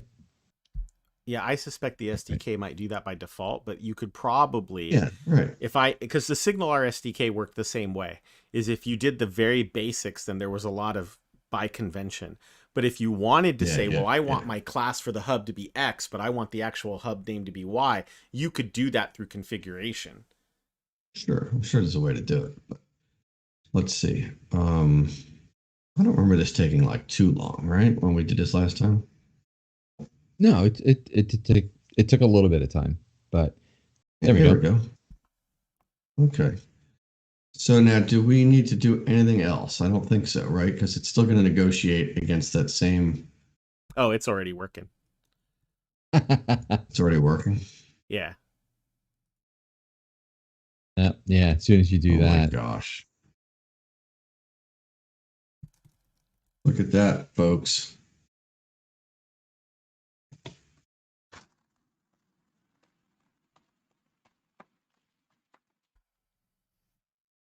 All right. Well, we'll call that success. It works. Nice. So it turns out there are a lot of samples that are kind of like ready to go. And I had some of them ready. It was interesting. Let me see if I can find it.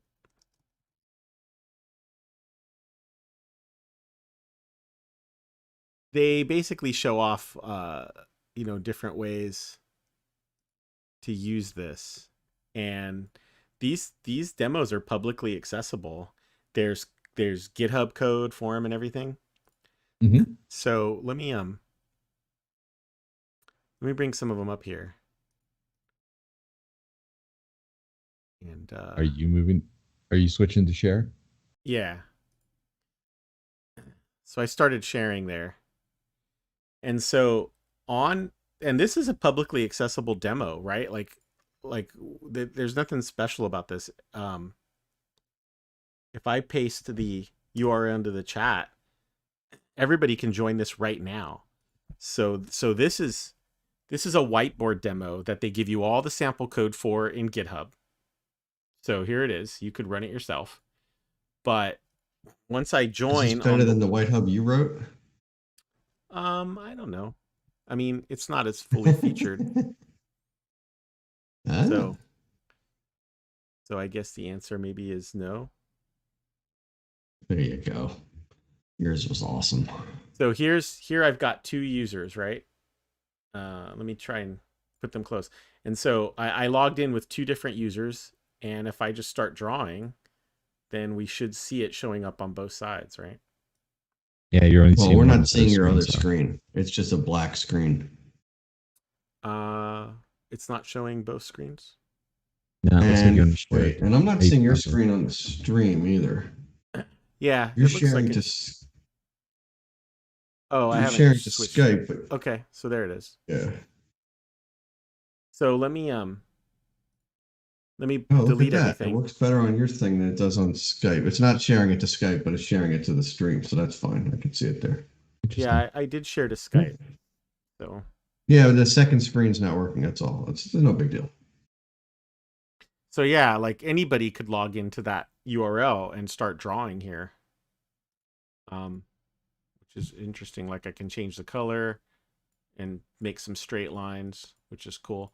So they have this whiteboard sample, and I just logged in with 2 browsers just to show that it works. Now there's a third browser that just joined. And this is publicly available. Like when I walked in here, the place was it was a big mess. You can click this button to delete it. But you can go to GitHub, and here it is. Here's the whole sample using Azure Web PubSub. So they have the whiteboard sample, the simple chat sample, which is essentially somewhat more fleshed out than what we did. Then I kind of thought this one was interesting. Like they're kind of giving you the idea of what if you wanted to build a code streaming service. So, somebody starts typing, whatever. Then I suppose if I go connect with the other one,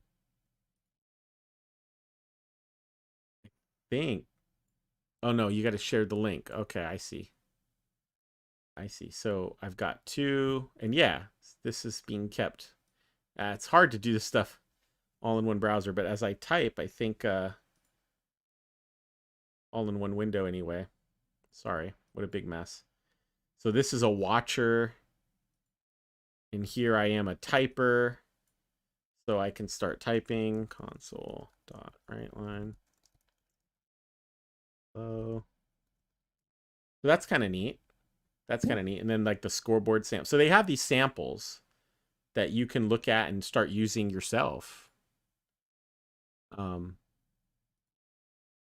yeah, the whiteboard is shared, like it's globally shared.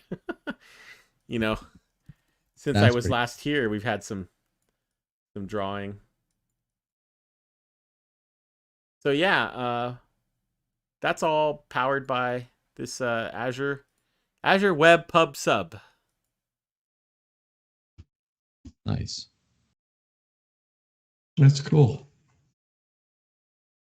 Yeah, it's a good. You're not seeing the chat on your screen. I got a chat window at the bottom of mine. Did you turn that off? Just curious. I didn't turn the chat window off. I just couldn't show the whole screen very well. Oh, it's below this. That's pretty what it was. Okay, I was just wondering. That was cool. I lost Rich's cam. I'm not sure why. Uh-oh. Let me see if I can fix it. Well, we should probably wrap it up anyway, right? Yeah, but look at I got like the corner of Rich's. Yeah, what is that? Here. Like a logo. Oh, the scaling. He's there. It's the scaling. Yeah, I lost the whole scaling somehow, and I can't seem to get.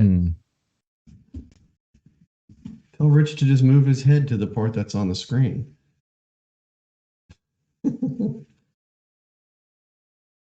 Oh my! Yeah, it's another crazy night with the Dev Talk Show, and oh, there it is. I saw the top of his. Oh, there he is.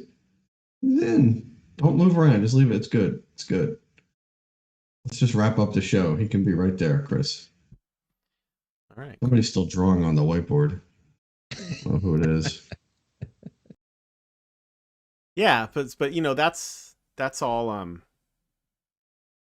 That's something that you could do, right? I don't know. I found that interesting, and it's weird how So what I didn't expect is I didn't expect it to feel so much like a lower level Socket IO or a lower level SignalR. I mean, it's not lower level. You're getting the SDK tools you need to help you.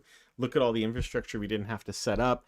And it really wasn't that much code. It was just, you know, there were little bits and pieces there that we had to get exactly right. Otherwise, it doesn't wire up. Yeah. So Cool though. Yeah, that was cool. That was cool. All right. Let me take a quick peek here. I think, do I have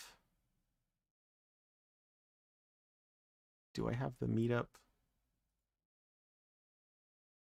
ready? For next week? There isn't one set up for next week. I don't know. Here we go.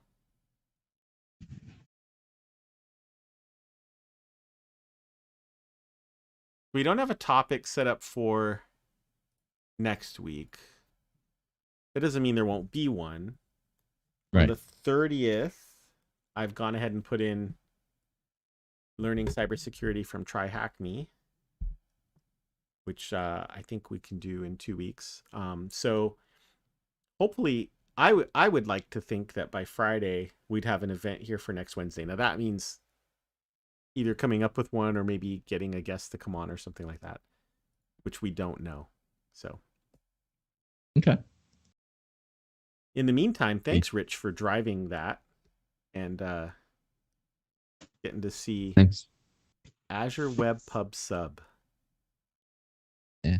Thanks for indulging, a different idea of doing this. So tell us what you think. Yeah, so the idea, Go ahead. Rich, your idea is like as a running, maybe not every week, but as a sort of way to do topics, right? Is to just maybe we spin the wheel and we go, let's try a tutorial, right? Yeah. What could go wrong? It couldn't go. I mean, could it go any worse than tonight? It got working because we've had past shows where we've had to end saying, oh, you know what? We're really close, but for whatever reason, it's just not going to happen. So we'll see you all next time. And that didn't happen tonight. So that's pretty cool. It worked. Exactly. So I mean, I'm saying I like this format. I think this is something we could do, and go along for a ride and see what happens. Yeah. Yep. All right, cool. Well, hey, you know what? It's a long show. Thanks to everyone who stuck around, asked questions, had comments, chatted about any of this. Right? It was fun, and we hope you had fun. I love this last comment here that we're going to get in here. It was public pair programming. Basically, all of you. We hope you enjoyed it. And we will be back next Wednesday, 8:30 p.m. U.S. Eastern Time, which has shifted an hour for folks who maybe aren't in the U.S. But I guess, or even if you're in Arizona, and you can go to the beginning of the show to see that whole conversation. But make sure to check us out, replays on YouTube, watch us on Twitter, the Dev Talk Show, for announcements about the next show. And until next time, you have a great evening. And for my co-hosts, Andy Schwam and Rich Ross, I'm Chris Gomez, and we will see you on the Dev Talk Show.